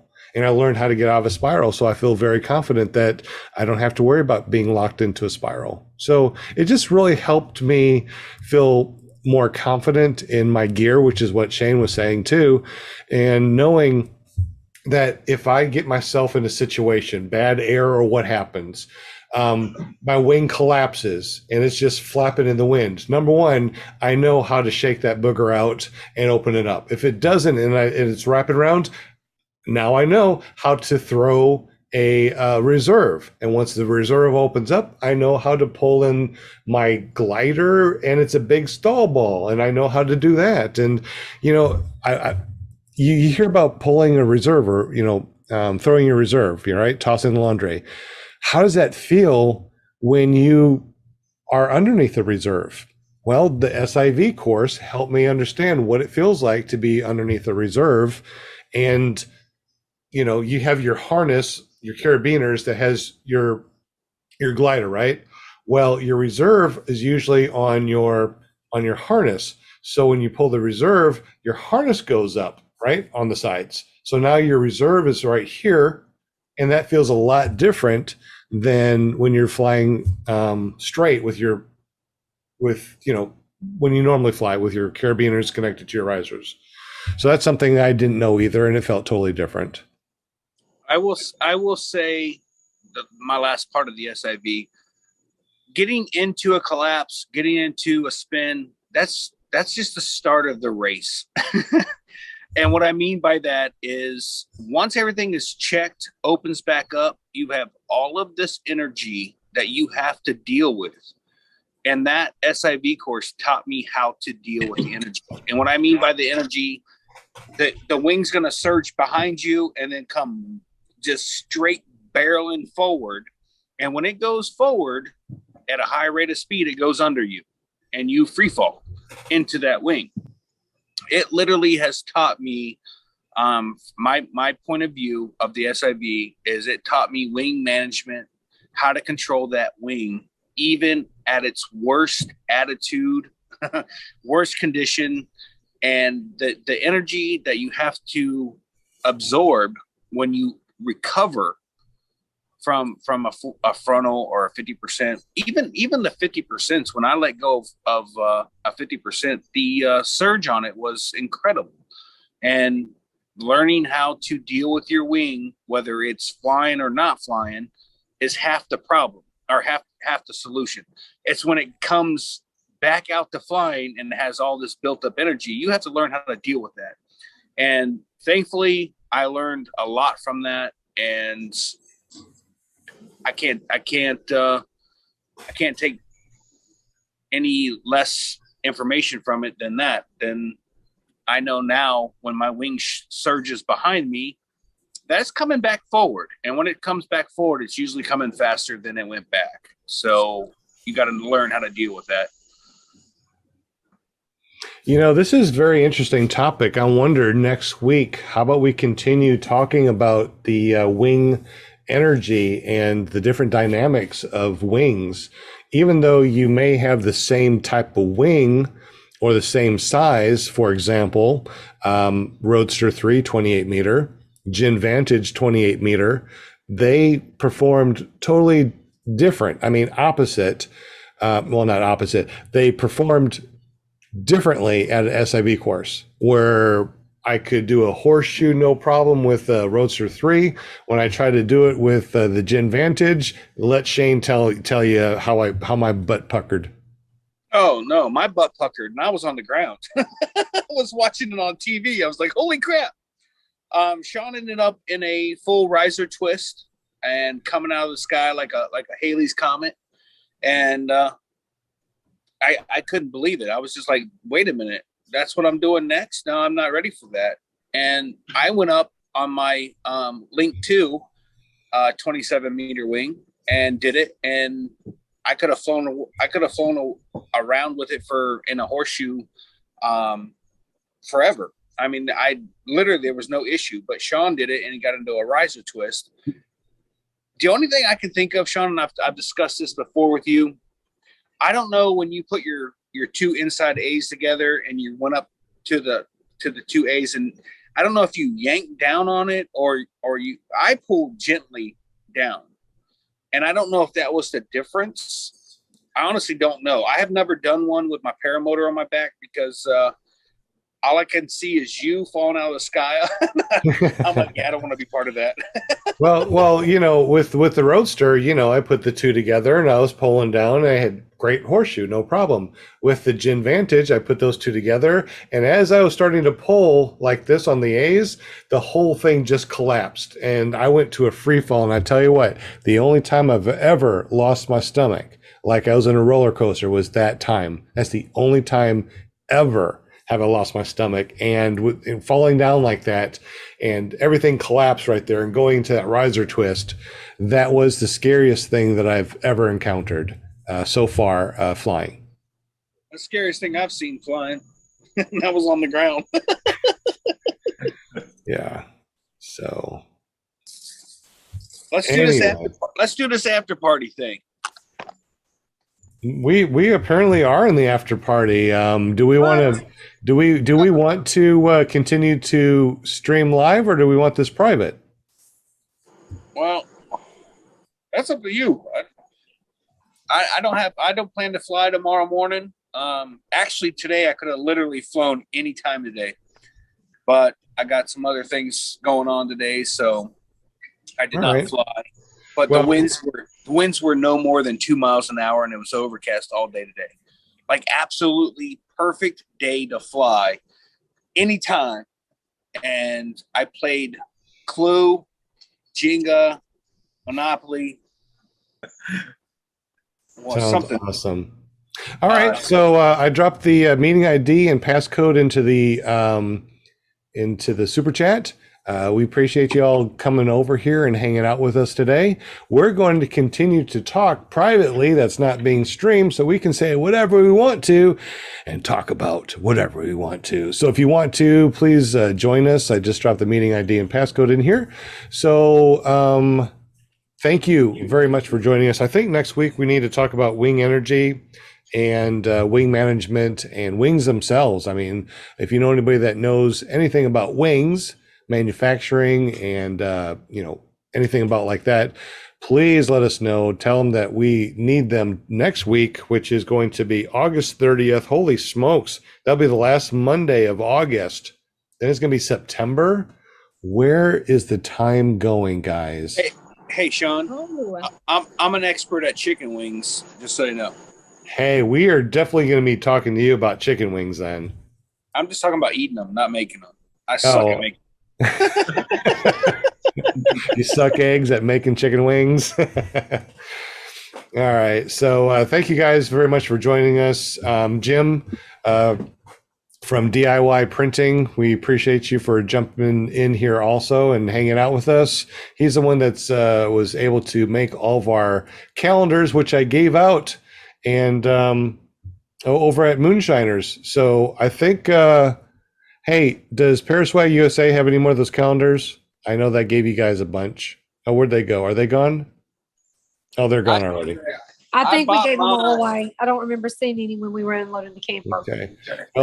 We also gave a bunch to Resurgence CPG. That way they could ask for donations for them and actually, get some bucks. So thank you, Jim, for helping us out. We appreciate you. Will Fly, you can find his shenanigans at willflyppg.com. Never Trust a Skinny Chef Shane. You make sure you run over to his channel, which is ppgshane.com. ParamotMusa.com. That forwards over to Linda Anderson. She's our PR girl. Walter, you can find him at ppgwalter.com. I don't think he's posted anything, but you might need to. John Wayne, thanks for jumping on. He's PPG Geriatric, and you can find him at 123ppg.com. Mark and Amy George over at Paraswag USA, and Nick, he is what? Are you actually going by PPG the other Nick.com? No, not yet. Not yet, but you probably will. Y'all have a Mark McElroy from Paralife PPG is jumping on. So Mark from ParalifePPG.com. I see that you're munching on something connecting to audio. What do you sell over on your stuff, Mark McElroy? He's muted. He's muted. I have decals, cups, and T-shirts, and I just put in about an order of 180 shirts today. So I'll have new colors, and so I'll have those at Dave Purdon's. Well, we want to know the fabric and why your shirts are so soft, but we're not going to put that out there for the whole world to hear. This is going to be private only, so make sure you join us for our after show, which is not going to be too long. I think maybe about half an hour or so, but we definitely appreciate you guys for jumping here. Night, you all, and we'll see you next week on episode 86, where we're talking more about wing energy on Tuesday.